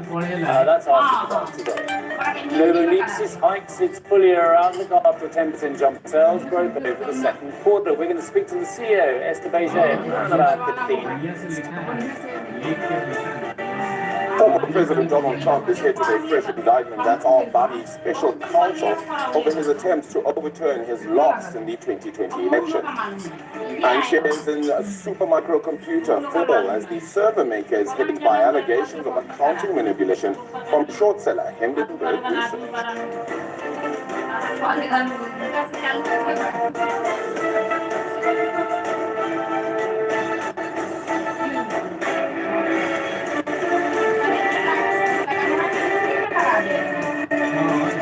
Down one day, up the next. Well, that's pretty much market move that we've seen across the last 4 or so days. Then actually, and as we try to find some direction, then one wonders where exactly will it come from. Will Nvidia be that big pickup trade then? Because yesterday we saw benign movements, but it is enough for the Dow Jones Industrial to register what was 24th record close then for the day. But again, it's been Nvidia. We've spoken about it just a little bit now as well. But again, it's going to be that stock that the market will certainly focus on. And this is why then, because you did see that dip off then in August as well. And this is what Nvidia then looks like. Let's get to the chart for Nvidia. And that's because that uptick in Nvidia then, following that downturn that you saw actually in early August, necessarily looks like it might be falling flat just shy then of that record high. So is there the dollar weakness that is also in play here? Because dollar is weakened 5%. Yeah. So what impact will that actually have on a lot of the tech mega cap stocks? Because a lot of them are sitting in a similar position. So we'll focus in on this because that picture comes out later today. On Asian markets then, well, these are mostly down today. Investors assessing some of the impact then that you're getting out of that Australian inflation print then today. The Nikkei 225, however, is managing to move a little bit higher. Still, of course, completely having erased that 12% downtick we saw on the 5th of August. Then it's at 38,301 points. On the European future side then, slightly higher yesterday. It was a choppy session. You saw travel stocks, however, managing to move a little bit higher. Their prices weren't necessarily as low as the market had initially anticipated for traveling. They called a little bit higher than before that market opens in around an hour's time, Steve. Thank you. Our US colleagues asked the former Fed President of Cleveland, Loretta Mester, and the BlackRock Global Fixed Income CEO, Reader, for their take on what's next for the Fed. If you think about what the Fed has been doing and how it usually reacts, I mean, it wants to be doing this sort of very deliberately. So in my read, that would be 25 basis points, and a series of 25 basis points would be appropriate at this point, given where the economy is, and importantly, where the FOMC likely thinks the economy is going. We've priced market start pricing 4 cuts for 24 and 9 cuts for next year, getting the funds rate down to 3. So the rate market is certainly anticipating at least a 50 in there, and going 100 basis points for the balance of this year. So the market's already priced it in. A new record released by the Fed show that directors at the New York and Chicago Federal Reserve banks voted to lower the rate charged to commercial banks from the Fed's discount window in July. The boards of the regional Federal Reserves can't change the discount rate without approval from the Board of Governors in Washington. But investors could take the votes as a signal that New York's John Williams and Chicago's Austin Goolsbee were inclined to support such a move. The 2 governors were part of the FOMC's unanimous decision then to hold rates at 5.25% to 5.5% in July. The minutes from that meeting later showed several officials saw a plausible case for a cut.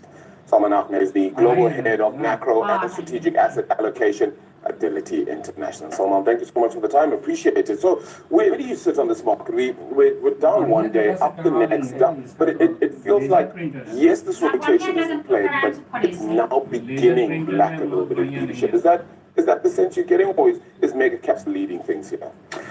Good morning. So yeah, definitely. I think we have seen a very strong recovery from the. I think what now is pretty clear it's a very big technical move.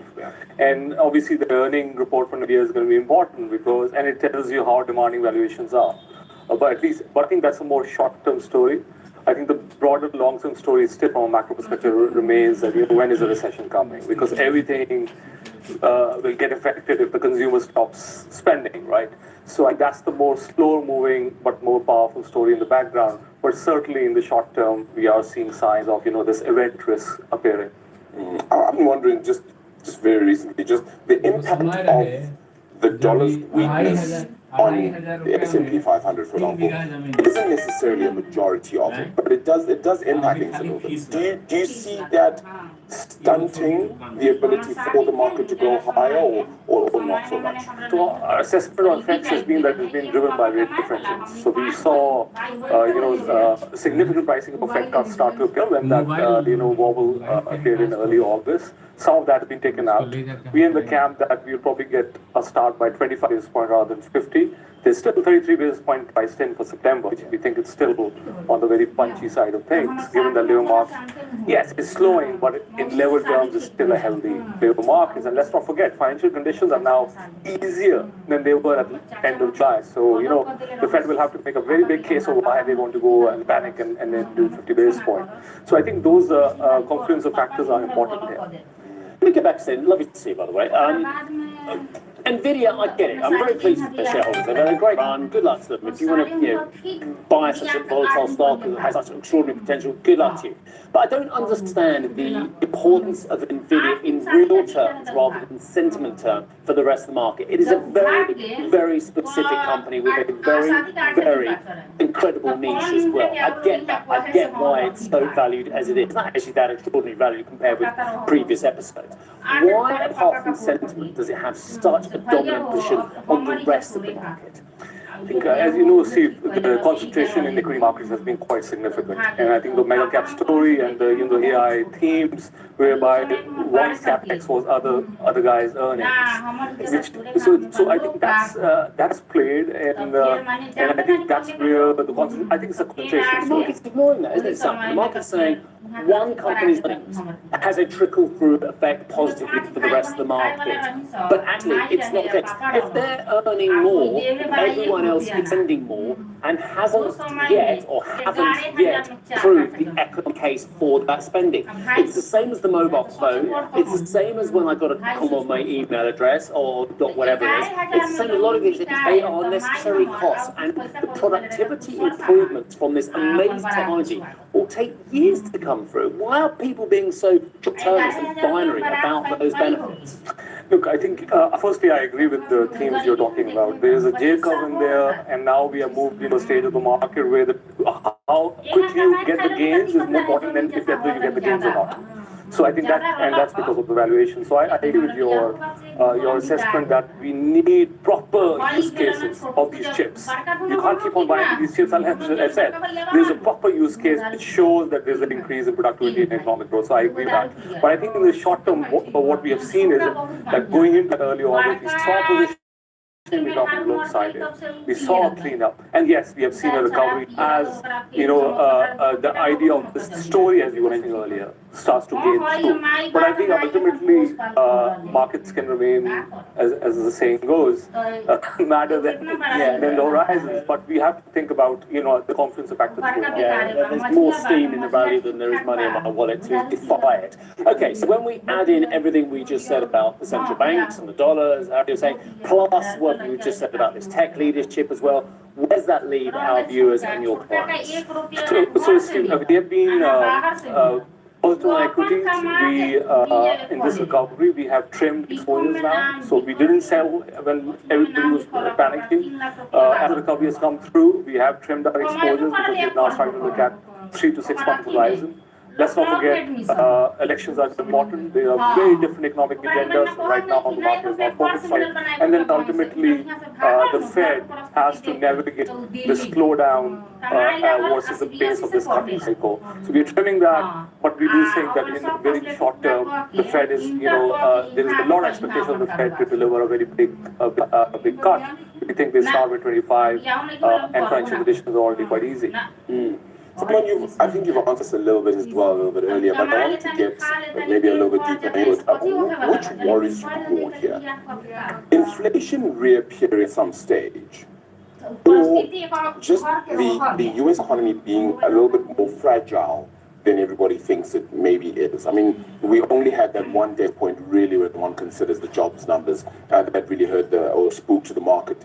Is there perhaps more to that, and could that be a little bit more worrying than the resurgence of inflation perhaps a year, 2 years from now? I think it's a horizon question. I think and it's an important question you ask, because from a medium perspective, we think that inflation will come back once the recovery starts. We are in a medium to high inflation environment. There are multiple reasons for that: globalization, the high debt ratios, and the willingness of central banks to accommodate inflation. We've seen, given the opportunity, the central banks want to be very balanced if they get that entry point. So I think in the very short term, it's obviously growth wobble we are looking at. What we are tracking is that growth is slowing, but is not falling off the cliff. So we have a 30% recession risk. We have maintained that most of this year by the end of 2024. But 2025 depends a lot on what kind of trade policy, what kind of tax policy, or fiscal policy. Election risk becomes more important. And how do you view that election risk in a time where there's such a middle ground, if you want to call it that, on the election, not knowing which way it goes? So I think right now, obviously, the markets have been focused on more immediate macro positioning factors. I think come October, as the polls settle, that's when we expect there will be more focus on it, because polls are quite volatile. And then more scrutiny on the economic agendas of the two candidates, and as we move closer to November, because yes, I mean, historically, elections have not been that important factor for equity markets, but this time around, obviously, the difference is that you have very different economic agendas, at least on paper. Everything we've talked about so far here, whether it's election, Nvidia, the interest rates, the dollar, it's all been top down. Give us something bottom up as well, where the opportunities are. So we have been looking at themes like cybersecurity, for example. There are themes which are, more macro resilient. Because obviously, as AI comes in, the digitalization theme continues. You're going to see, demand for those kind of protection, if you will, as part of a more broader, thematic side of things. And we are also thinking about, more longer-term themes like healthcare, as demographics are in play. Let me stop right there. Healthcare, fascinating. We're going to talk a little bit about this with Isabelle, if you have time, from Novozymes as well. How has, there's many aspects of healthcare and pharma, but how has the Ozempic, semaglutide, GLP-1 world, which is another enormous thematic, changed your views of that sector? So it's been obviously a very important drug. I think if AI story was not dominating, it would have been a very big story itself. But I think that's again very similar to the AI story. We are going into that second phase whereby, the questions of, side effects, continued usage, how long you have to use it, all those factors start to take into play. But I think it's been obviously a very important revolutionary drug, and we have seen that in the US take hold, and now broader in other countries. But it's a very important theme my colleagues are focused on. Yeah, sorry, I interrupted you halfway. Give us another one as well. So healthcare, as I say, cybersecurity.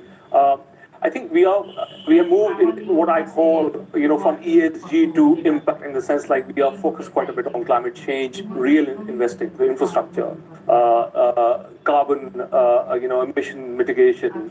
So the ESG, which is the integration to, into based public market portfolios, has, I think, moved on. I think that's a lot of the focus we are getting from clients is, tell us more specifically how investment strategies can help with climate change goals. Okay, brilliant. We'd love you to. We've got three massive cricket fans around the desk. Do you want to talk about cricket at all? We can go on for hours. Or don't ask me about Pakistan. I was going to say, do you want to talk about Bangladesh? I'll tell you something though. Salman and I have been to a little bit of cricket, and we're not averse to changing sides or pretending we support another side as well. So we there's no bit of history there. So, I mean, I think we might be winning, depending on who we're supporting. You never know. Right? Exactly. Always a pleasure. I'll catch up again soon, actually. Salman Ahmed, who is Global Head of Macro and Strategic Asset Allocation at Fidelity International. Coming up on the show, Novozymes raises its outlook after strong growth in second quarter sales. We're going to speak to the CEO, Esther Beige, coming up next.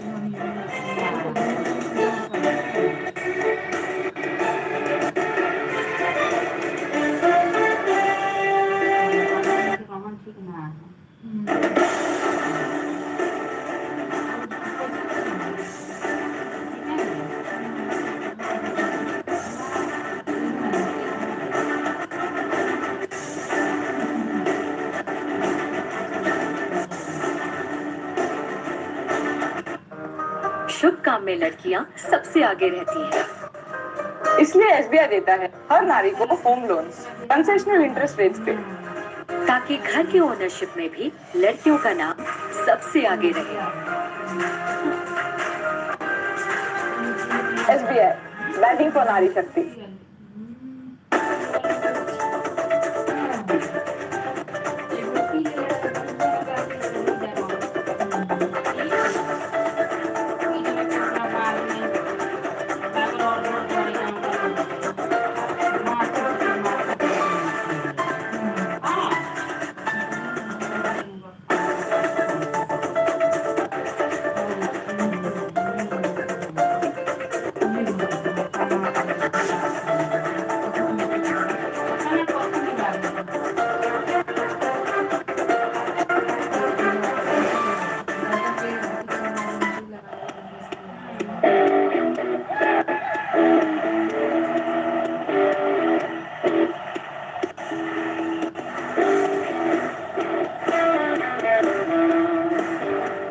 Everything you need to know about the U.S. markets. Start the day right.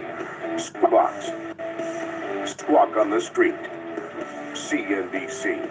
First in business worldwide.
Danish biotech company held a strong momentum going into the first month of the second half, adding that the integration of Christian Hansen is progressing very well. I'm just taking a look at the shares over the last 12 months. Actually, year to date, the stock is up around about 22%.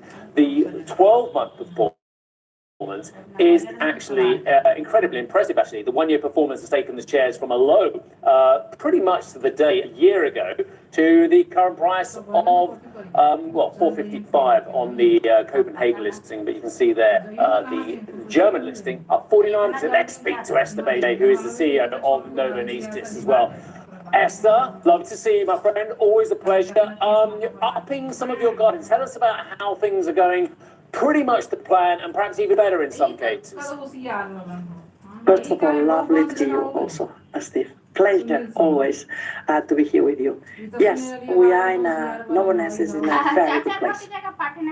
We're moving forward with integration. We're staying close to our customers. We are capitalizing on the trends of the market, and then yes, we see strong growth across all the segments. 10% growth in Q2. 8% from organic, from volume, 2% from price, double-digit growth in emerging geographies, growth across all the segments, moving forward with the innovation, strong employee engagement, delivering on the synergies, 80% already from the target run rate that we committed on the cost synergies, and a strong momentum with the customers of the growth synergies. So we do in a good place. And when you couple that with the strong start of the second half, with the first 2 months already that close here, we are upgrading our guidance to 7 to 8, and also with a strong profitability in place. What are the biggest risks at the moment, Esther? When I look at human health and look at human health in the United States, I know you've alluded to pretty tough comparisons, but you don't want to see declines in any of these areas, blighting the, by and large, positive picture. As always, spot on. Steve, we said that we would have a soft start of the year in human health, mainly driven by comparators and mainly driven also by extremely extraordinary strong in HMO last year that led to a softer than sales from our side this year. But the underlying demand in the market continues to be, and the penetration of our solution continues to be strong. So we feel very confident on, and also with the way that we started the second quarter, how we finished the second quarter, 5% growth, and the good start of the second half, we feel very comfortable in a stronger second half and a strong year end. Also important to mention that we have the sales of our high-value protein to our anchor customer for meat alternatives, which is also contributing to the growth. Esther, we had a conversation with our previous strategist, an old friend of mine, Salman Ahmed, about the impact of, say, GLP-1 on how we look at human health. And I had a conversation earlier this week with another analyst who's saying it's led to more sporting goods being bought because people have dropped a size or two, which seems extraordinary. People are taking a drug to get themselves healthy and then buying more sporting goods. But anyway, we'll park that anomaly over there. How much has the changing attitudes to human health, and dare I say it, people look for shortcuts, changed your world in some ways? It's too early to see a brutal change in the market. I mean, still small penetration of GLP-1 for the mass size of consumers. We see it's a much stronger momentum with our customers on areas for healthier products. Clean label, replace chemicals. That was there, but maybe it's getting further accelerate, where again, enzymes and our cultures are big enablers of that. We also see really good momentum on the conversations for high protein nutrients, high protein dairy, high protein foods, where plant-based foods, where again the enzymes, microbes, the cultures, they are an enabler of fulfilling those consumer needs, but also in a healthier way. Too early to make the coupling already from probiotics, that will come, but too early to make to see the underlying drive of the probiotics with the health component in place. Probably a good place to revisit a conversation we've had many times, but are you making any progress on the definition of, you talked about labelling and cleaner labelling, absolutely mad fan of that as well, but are you making any progress banging the heads of the regulators trying to get to treat microbes, probiotics and enzymes in a different way? Never there to bang the heads of anybody. But then, yes, we're making progress. It's a slow progress, but moving in the right direction. We're not giving up. We see the needs of the consumers. This is our solutions enable the right sustainability, and enable, yes, a better point, but also at the same time generating value for our customers, enabling the needs of the society, and also at the same time generating jobs. So this is the message. We have very clear conversations with authorities. We have good momentum there. It's a journey, Steve. It's the progress will come. Esther, I'm really interested just in your precision fermentation. I mean, just for a sense on that, is just really just using microorganisms ultimately to produce functional ingredients like protein, for example, as well. What does that look like in terms of growth, in terms of market value, ultimately, as part of your business? How big a part of your business can that possibly become? So today it's small. Today the only high-value protein in the market we have is the one with our anchor customer for plant-based meat. And as I mentioned, that's a driver of the components of growth in human health. Still small. at the overall enterprise, this will be a stronger leg in the future. But again, and Steve nailed it before, you need regulation to couple the acceleration of the potential of these proteins, and not all the regions and continents are in the same place. Maybe a stretch and placing between a high-value protein and ingredients is HMO. Which is not the protein, but it's also a high specialized ingredient, which is meant for fermentation. And here, again, we see the strong momentum and direction with authorities, particularly in China, where we got milestones ahead with the qualification of the registration of Maturka, and at the end of the year. Many dots, many good conversations. Too early to put a number, but eventually, in a world of need of protein, in a growing population, with a growing demand of protein, we will need all the answers and all the tools in the table. It's going to be more carbs, it's going to be more chicken, it's going to be more plant-based dairy, it's going to be more high-value plant protein to fulfill the needs of the consumers. And probably that's going to be also coupled a little bit with the GLP-1 and therefore high-protein ingredients also to recover muscle weight. And that will, if anything, be a maximizer of that gap. Yeah, that's actually very interesting. And I kind of understood, though, is the bioeconomy you think, Esther. And I mean, especially for investors, because it is a very intricate business then, especially when one considers that some of your growth as well is somewhat based on volume more than it is on pricing, if I'm correct. Right, but mainly volume. The way that we win, it's by making pie bigger. The way that we win share, it's by making the size bigger. And that is how we grow. That's how we win. We see that that's the driver of the 15% growth, the 16% and 50% growth in emerging geographies. The growing the share and bringing penetration of our solutions, sometimes placing chemicals, sometimes just fulfilling a need that didn't have an answer in place. And always providing yield, providing energy saving, providing a tangible benefit for our customers. How well understood that is? Well, that's the journey we're in, to explain it, to show it's possible. And I know one thing, Novozymes is the best company equipped to make that happen. And we're going to be part of those answers in the future, more than today. Quick word on the divvy as well. Your shares are already mentioned before we came to you, Esther, have had a strong rally, albeit not regained the kind of levels they were in 2022 yet, but on the way up as well. Your dividend yield is still only 1.4% give or take as well. I know you've referred in the statement to a payout ratio of 40 to 60%. What are the hopes for investors getting a higher, more sustaining dividend as well? Let's say at 1.4%, not as much as some in the sector. We're a growth company, and the growth should be reflected also eventually with the trust of our investors on the share price, and dividends is also a good way of recognizing that trajectory. We go step by step. You've seen our commitments for that, and you described very nicely for now. More to come. Also very early to put more figures on how that will look like. Yeah, brilliant. And I think we're going to leave it there. But just actually one more. You mentioned protein. How about the public health announcement? Because my wife is a very strong woman, Esther, and she bangs on to me about our protein intake all the time as well. You mentioned proteins as well. But is the world just getting the balance wrong between its carbs and its proteins and its fats and whatever? It looks like you have a good wife, Steve. Keep her. It's a good one, and it gives you good advice. There's going to be, we see an underlying trend of increasing the protein demand, and then also healthy protein. It's not only the amount of protein, it's where it comes from, and ensuring it's done in a healthy way, and also a palatability that needs to be improved. And again, all of those are components that our enzymes will be the foaming, the texture, the smoothness of the protein can contribute.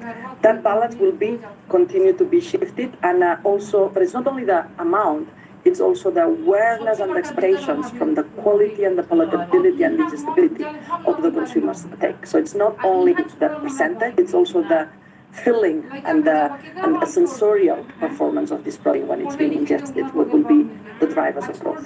Yeah, sorry, I'm going to move on.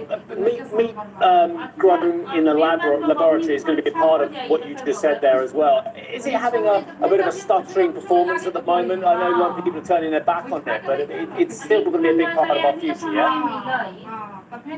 Look at any technology that has disrupted the world. It's never linear. It's always bumpy. Always. And fermented protein, fermented meat, any of it, it's not going to be linear. Are we going to be there in 10, 15 years? Absolutely. But we also have to give us a little bit of patience and understanding that to transform the market, to transform the consumer habits, and also to bring the regulation into that enables the penetration, that takes time. Unbelievably fascinating. Estelle has blown the brakes for that, so thank you very much indeed. Lovely to see you, my friend, and we'll catch you again on another occasion. Estelle Beger, who's the CEO of Novozymes. I can see you're a big protein man. Big protein man. No, like a good steak is what I'm saying. Yes, no.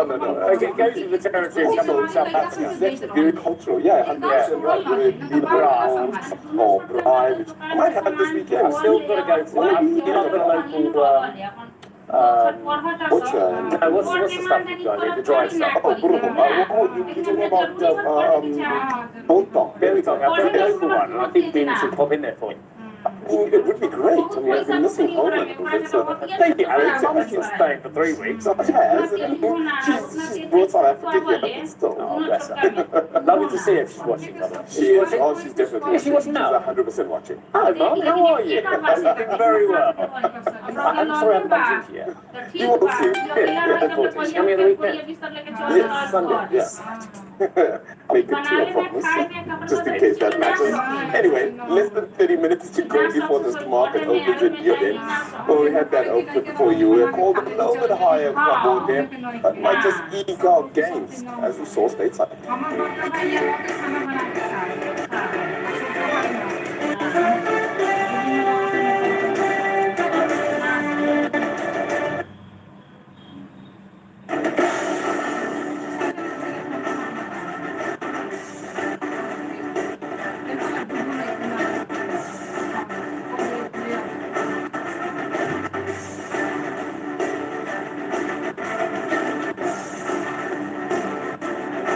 Do you know what it feels like to have everything at your fingertips? Yes, boss. I do. The XUV 700, fully loaded AX7 at a celebratory price of rupees 19.49 lakh.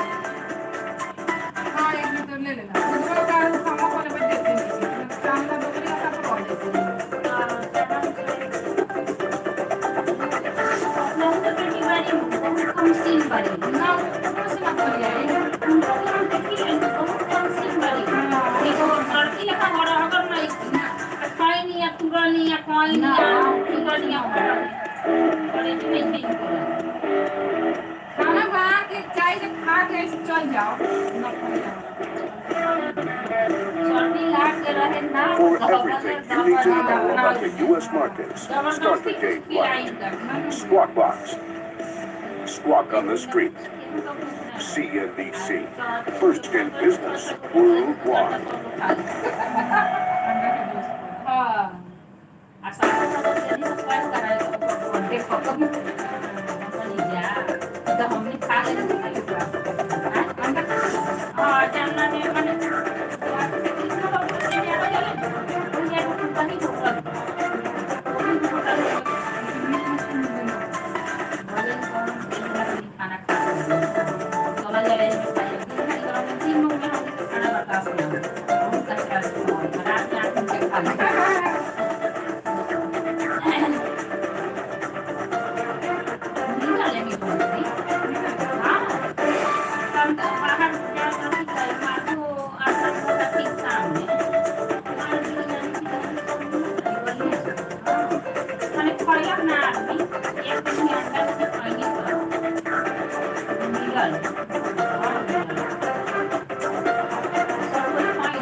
As Wall Street ekes out gains ahead of closely watched results from AI darling Nvidia after the bell today.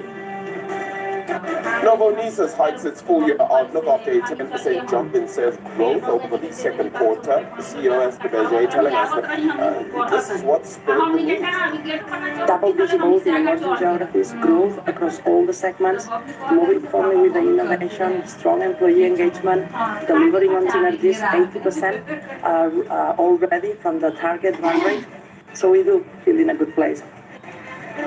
Former President Donald Trump is hit with a fresh indictment by the special counsel over his attempts to overturn his loss in the 2020 election. And shares in Supermicro Computer fall as the server maker is hit by allegations of accounting manipulation from short seller Hindenburg Research.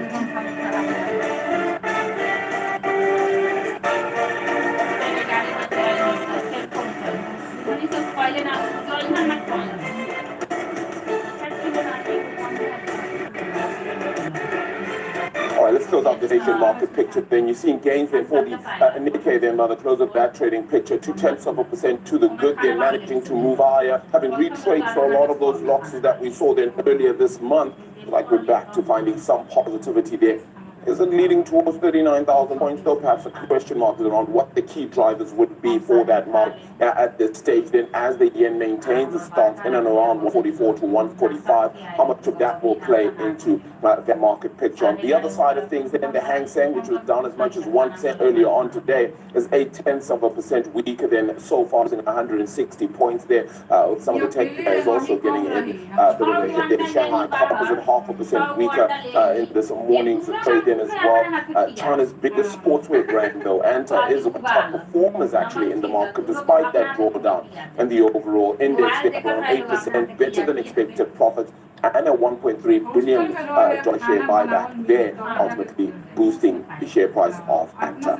Onto the Eurozone bond yield, the investors here perhaps a little bit on edge of upcoming August inflation data then as well for Europe. You see the 10-year bund then at 2.27, the benchmark across Europe. A bit of a drawdown there as well from where it has been. The French 10-year OATs are just around that 8% mark then, as you can tell there, and a bit of a dip. Of course, still some political risk being faced then out of France. No prime minister ultimately being named yet there by French President Emmanuel Macron. It seems like the stalemate continues on that front. On to the European future, having seen markets move slightly higher yesterday in what was a bit of a choppy segment, was the travel stocks that the market was really looking to. And really just because of Ryan SEO Michael O'Leary, he was boosting some confidence that he told Reuters that he actually expects fares to fall by around 10% in that crucial period, July to September as well then. And I guess the previous estimate where he thought it was actually going to be 10%. So the fact that it's less than means that actually things are doing a little bit better. So you saw travel stocks move a little bit higher. So EasyJet, TUI, also those moved in the mid-single digit range yesterday. But could that see a similar then today? Well, we certainly see the market is called a little bit higher. Whether those gains are sustainable, we'll find out throughout the day. 22 minutes to go for this market opens then. And out of the United States then as well, it is all going to be about Nvidia. For now though, the market is pretty much in pause mode ahead of that earnings release. As we unpack that in just a bit, Steve. Let's do a large chunk on Nvidia now. The earnings are due after the bell today. Analysts are expecting another blockbuster quarter from the chip giant, with revenue and earnings seen rising over 100% on the year. The company's profit margin is seen sinking slightly on the quarter on higher production costs. According to Goldman Sachs, option trading data suggests a swing of as much as 9% in the direction of the results, with analysts at the Wall Street lenders saying the bar for Nvidia is lower than in previous quarters after recent tech selling. So let's start off the segment now. Just fill us in a few more details. Yeah, that's right. I mean, I would disagree with those analysts to say the expectation is lower. I think it's still as high as it's ever been. There are big expectations. The growth numbers are huge. The stock has stalled in the last couple of months. It has stalled. It hasn't broken those new highs as regularly as it was doing the first 6 months of the year. Absolutely. I think the key really to unlocking perhaps the next leg up for Nvidia is really on its guidance for the coming quarters to show that story that we've been hearing from the tech giants, that they're continuing to spend on these big data centers, on AI training, etc., is true, and that they are buying Nvidia chips for it and perhaps not AMD or others. So that guidance is going to be key. The market for the October quarter looking around $31.7 billion, 74% growth as well. And I guess the second thing is investors want to hear a little bit about this next generation Blackwell chip is indeed delayed, by how much, and is that going to have a knock-on effect as well on the coming quarters? Yeah, let's unpack this a little bit more, why don't we, right? Yang Wang is going to be with us then for this interview. He's senior research analyst then at Counterpoint Research. Of course, Arjun is still with us as well, and we'll get into this conversation. Where do you go then when these results from Nvidia come out? What's the first place you look to? Is it really just top line? Is it bottom line? Is it that demand picture? Is it just a little bit more analysis when it comes to Blackwell? What's the first thing you would look at? Well, first of all, thank you for having me on the program. It's a lot of things to unpack later in the day. But I agree with you. Top line, bottom line guidance, outlook, and probably a bit of commentary on Blackwell. All of these will matter. But I think if you were to point to one thing, and one thing only, I think that will be on the revenue outlook, and probably more specifically about 2025 outlook, since 2024 revenues probably more or less locked in by the big hyperscalers queuing up for the chips. And I think the industry will want to get a big beat and another raise in revenue guidance. And on top of that, no tangible revenue impact from Blackwell delay. And according to our supply chain checks, it could be a few weeks up to 1 or 2 months, but certainly if the delays cause more than, goes to more than 3 months, then there could be some worries in terms of revenue guidance. Yeah, but one of the questions I asked a little bit earlier on was just whether you still have the demand for the Hopper chips as they stand right now. Could that not ultimately cover the demand that you need for Blackwell? And yes, while you do need that upper end grow, you're still seeing Nvidia way ahead in this market, and the Hopper chips could still be enough. Yeah, I think you've hit the nail on the head, because when we think about how product development cycles go in this industry, Nvidia has shortened the cycle from 2-year to 1-year cadence. So what that means is as time goes, and Nvidia's lead in the not the most leading edge data center chip market will still expand as compared to competitors. And you're right, it's a perfect case of TINA. There's no alternative. So even if there are some delays on Blackwell, clients will have to choose something from the earlier Hopper architecture. Otherwise, they can go back to the back of a queue, which could mean a 1-year delay, which is unthinkable, to be honest, for a lot of these hyperscalers. Yang, it's Arjun here. Good to speak to you again. You mentioned the only sort of game in town really is how many have described Nvidia. For how long, in your view, is that going to be the case with them? AMD coming with its own chips onto the market, as well as the fact that many of these hyperscalers are designing or looking to design their own training chips as well. Yeah, certainly. I mean, if you look at Nvidia's gross margins, it could even touch 80% this or next quarter. So it's an enviable position and is ripe for attack from other companies. But I think, from our perspective, we talk about Nvidia's strength and its GPU design, and many people know now about the CUDA software.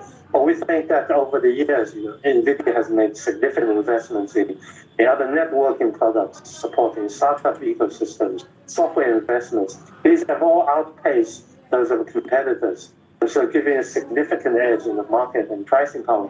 So yeah, a lot of other companies all want to design their chips, but can they bring to the table the all-around, the full stack of support that developers need? That is a big question mark. And for us, we think if we look at the big CSP capex plans for the next 2 or 3 years, Nvidia will still take the lion's share of, to our estimate, $700 billion capex over the next 2.5 years. So our outlook should still be very strong for Nvidia. Yang, you mentioned the pricing power. How much is that now really a product of the demand we're seeing, but also the supply constraints, the ability for TSMC really to manufacture these chips versus, say, Nvidia's leading position in the market? I think it's both. And as I talked about, the supply is still extremely tight. And from TSMC's earnings last last month, they reflected that, and they had another raise in margins and revenue guidance. So the demand being still too strong to fulfill all the requests shows that for anyone who's interested in this game, will have to pay top dollars. And if you look at TSMC, CoWoS customer demand, that share, the Nvidia is taking even more share out of that, which is CoWoS packaging is extremely important for data center chip manufacturing. So ultimately, it seems that as I mentioned earlier, connecting the dots, TSMC's raise, the rosy outcome, shows that a similar line of rationale could be copied across to Nvidia later today. So, which brings us to the question of the share price. Are all those positives you just mentioned about incredible growth and incredible ecosystem and other pies, is that reflected in the current share price? At Counterpoint Research, we do not really focus or comment on the share price of companies. But I can share an alternative view, which is that we look at the top CSPs or the big three cloud players, their revenue guidance. What are they looking at? So still 30% growth year on year from Azure and Google Cloud, and 20% by AWS. So these do go some way in cushioning potential AI demand weakness, and it was instructive to hear, on the Alphabet conference call, CEO Sundar Pichai said, the risk of underinvesting in AI is much higher than overinvesting. So I think yes, there's a lot of hype in the market about the rise of Nvidia, but the fundamentals are still very strong. And if all these big top dollars are going into AI, and they have to buy the picks and shovels of the industry, and Nvidia ultimately is the dominant player in the game. So we do believe the fundamentals are still very, very strong for the company. Sure, for the company itself, but for the technology, are our viewers being sold a pop in terms of how much it's going to improve the productivity of companies and as such change their economic prospects going forward? I completely understand what you and Arabella and Arjun have been saying and other guests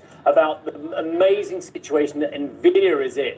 I am yet to be convinced about the economic case for every other single company that touts their AI credentials as well. It's a very long and tortuous investigation into the profitability of these products for companies, and to break down and say we're making more money because of AI, isn't it? Yeah, I mean, I think I would very much agree with your point. I mean, it's gonna take time. And I think over the past month, there were some worries in the market, in the industry, which led to a mini stock correction. And these worries over AI, or monetization potential, I think it is very much legitimate, no doubt about that.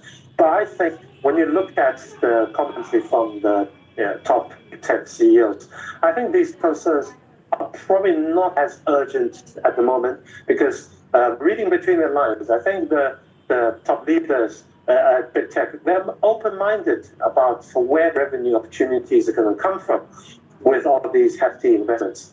So they're open-minded about revenues coming from core businesses such as advertising for Meta or Alphabet, or e-commerce from Amazon and content platforms, and probably not necessarily from consumer-facing AI tools, which will take time.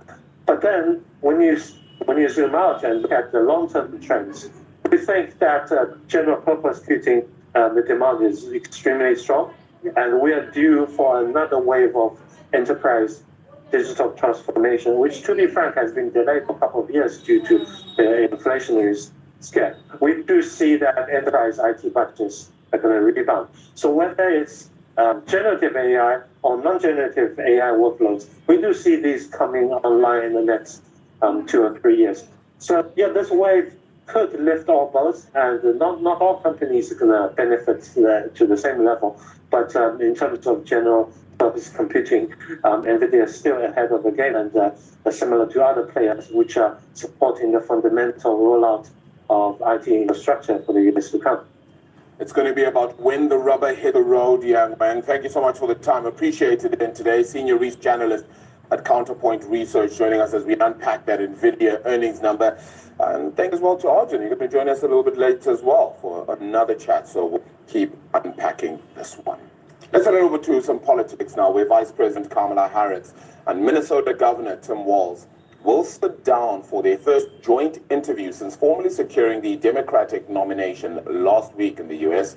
The interview, which will be conducted by CNN anchor Dana Bash, will air at 9 p.m. Eastern Time on Thursday. It also marks the first time that Harris has sat down for an in-depth conversation since President Biden dropped his bid and endorsed her on July 21st. Elsewhere, Trump is facing a new federal indictment over his efforts to overturn the 2020 presidential election.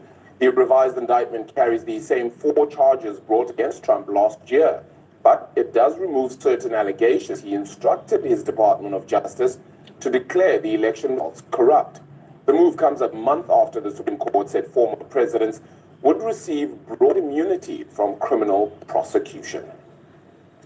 Coming up on the show, a short seller report sends shares of super microcomputer sliding. We'll have the details on that next.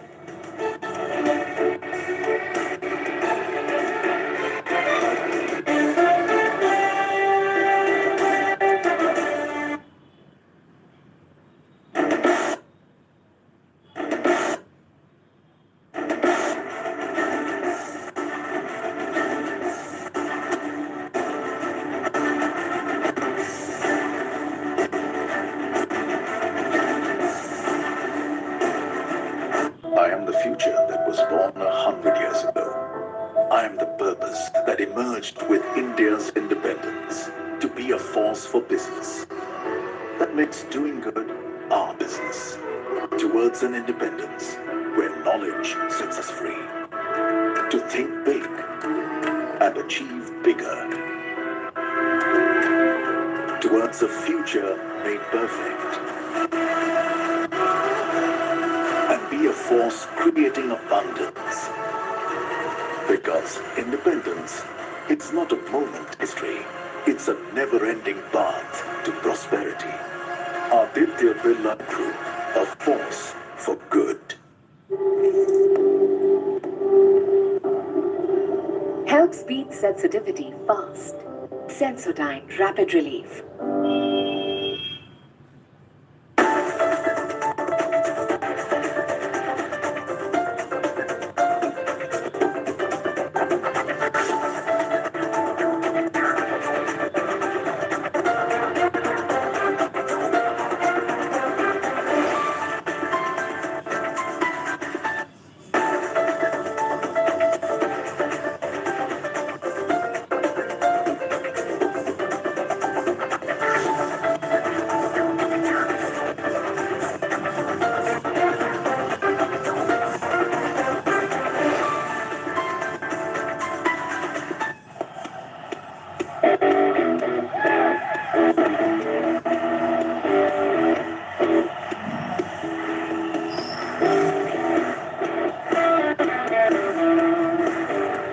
Everything you need to know about the U.S. markets. Start the day right. Squawk Box.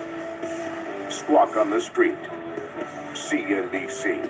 First in business worldwide.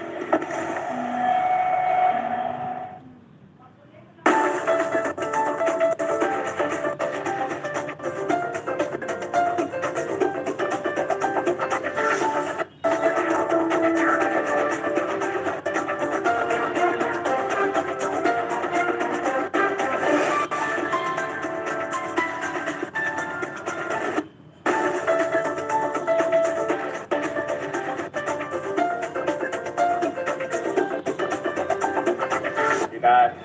It's going to be bad. We're going to have 2 months now of them saying it's going to be bad until we get the budget. Who's bad? I'm bad. Who's bad?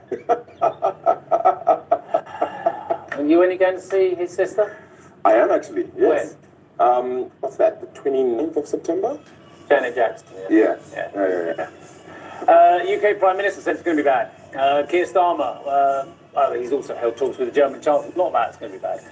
Held talks with the German Chancellor Olaf Scholz in Berlin today as the two countries look to reach an agreement on new bilateral treaties, including trade relations, defence cooperation and migration policy. As part of the trip, Starmer will meet with business leaders, including the CEOs of Siemens Energy and Rheinmetall, before heading to France to meet with the French President Emmanuel Macron. But Starmer said it's going to be bad. He's warned the Labour government's maiden budget announcement is, quote, going to be painful. When is it? October 30th? Yeah. It's going to be painful, and that the country will need to suffer short-term pain for long-term good. Starmer has accused the previous Conservative government of being dishonest about a £22 billion black hole in public finances. However, he said the government will stick to its election pledge not to raise national insurance, income tax or VAT, although that does come with a caveat, doesn't it? It comes for working people. We're all working people, Mr. Starmer. Anyway, speaking from Downing Street's garden, Starmer said he was being candid with the public about the fiscal challenges ahead. Part of that is being honest with people about the choices that we face, how tough this will be. And frankly, things will get worse before they get better. There is a budget coming in October, and it's going to be painful. We have no other choice, given the situation that we're in. Those with the broadest shoulders should bear the heavier burden. And that's why we're cracking down on non-doms. Those who made the mess should have to do their bit to clean it up. Now, Hyundai shares are higher after the South Korean car maker said it was targeting a 50% rise in global sales by the end of the decade. The forecast comes as the group plans to double its hybrid offering, particularly in North America. It didn't provide a timeline for the release of the new vehicles. And Hindenburg Research has disclosed a short position in Supermicrocomputer, claiming their investigation into the survey equipment company revealed, quote, glaring accounting red flags, among other issues. Our shares fell as much as 8.7% on the report before paring back some of those losses.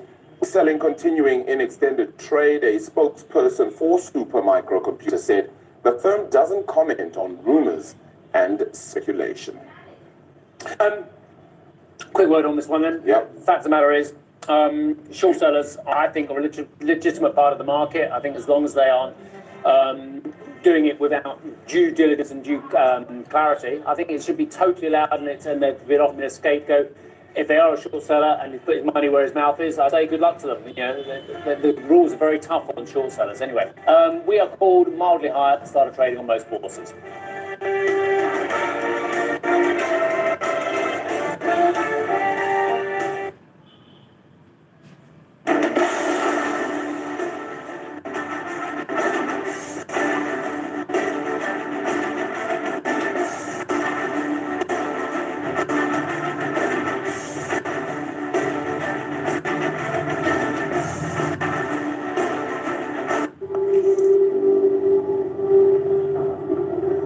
Helps beat sensitivity fast. Sensodyne Rapid Relief. हमने लिए 90 लाख में, आपने लिए 80 लाख में। ये same क्यों नहीं? क्योंकि आपके और हमारे होम सर्च ऐप सेम नहीं है। जानिए प्राइस ट्रेंड्स और सही transaction prices on 99acres.com।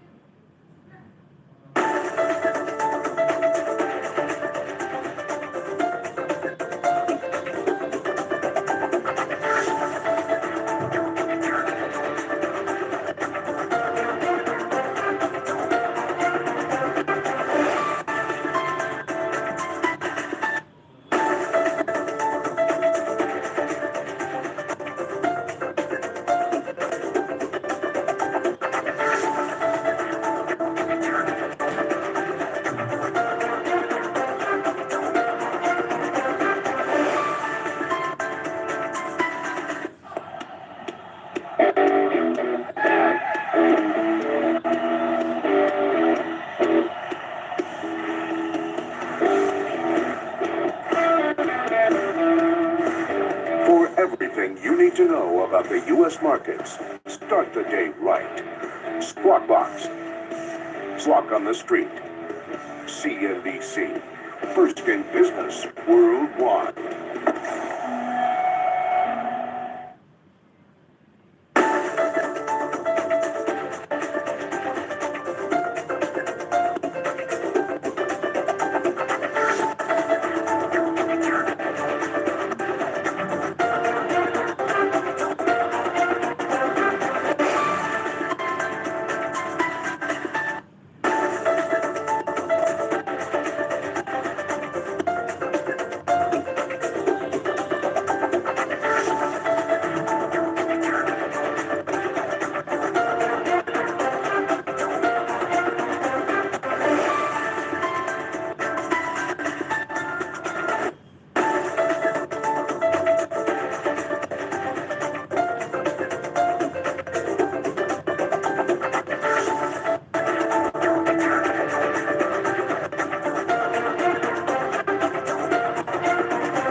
Picture with some losses then as well out of the Asian market then, and as we'll corporate a little bit higher, but really benign then. So eking out gains is pretty much the picture that you had begun to see. As the market, yes, absolutely leaves out the data points for now and really focuses in and really zones in on that Nvidia number. But just to remind you, at the back of your head, you do a PCE number, that inflation number that the Fed prefers, well, that's actually said to come out on Friday. So that's actually another important data point to look up to. But for now, it's really all going to be about the semiconductor play, that AI trade, the demand for chips, semiconductors, how all of that is really faring right now. And that's really what could push this market a little bit back then of what you see out of Nvidia a little bit later on today. So in anticipation for that, what does that mean? Well, for now, it seems that the market is managing to gain 0.2%. Sustainability of that rally is going to be a key question mark then to kind of look at as well. Yesterday, we had seen some of the travel stocks managing to move higher, with the mining stocks also closing 0.75% higher. This was on the back then of copper prices hitting a near 6-week high yesterday. So that will be a key factor to look out for. What happens then today? As I said, mining stocks higher yesterday, but down 1/3% then today, retracing some of those gains from yesterday. Retail stocks also taking a bit of a hit then today, down 0.1% there. H&M going down 1.7%. Next also nearly 0.1% down as well in this trading day. Oil and gas were managing to find some gains here, just around 0.1%. Early this week, we had seen that oil price go up to around $80 a barrel. So you'd seen a little bit more of those oil majors managing to find some gains over there. Food and drink, 0.1% to the good on that front. Here's real estate then, which has been very interesting because stateside, that's actually moved quite a lot higher than over the last month, especially just on the back of that story then around rate cuts happening that side. Autos are up 1/3% then so far this morning, with best following that one higher. Technology stocks then moving 1/3% to the good. So too construction and lenders then moving 0.32% higher there. Insurance is also 0.4% higher, with the media stocks there sitting off the top. Universal Music 7/10% higher on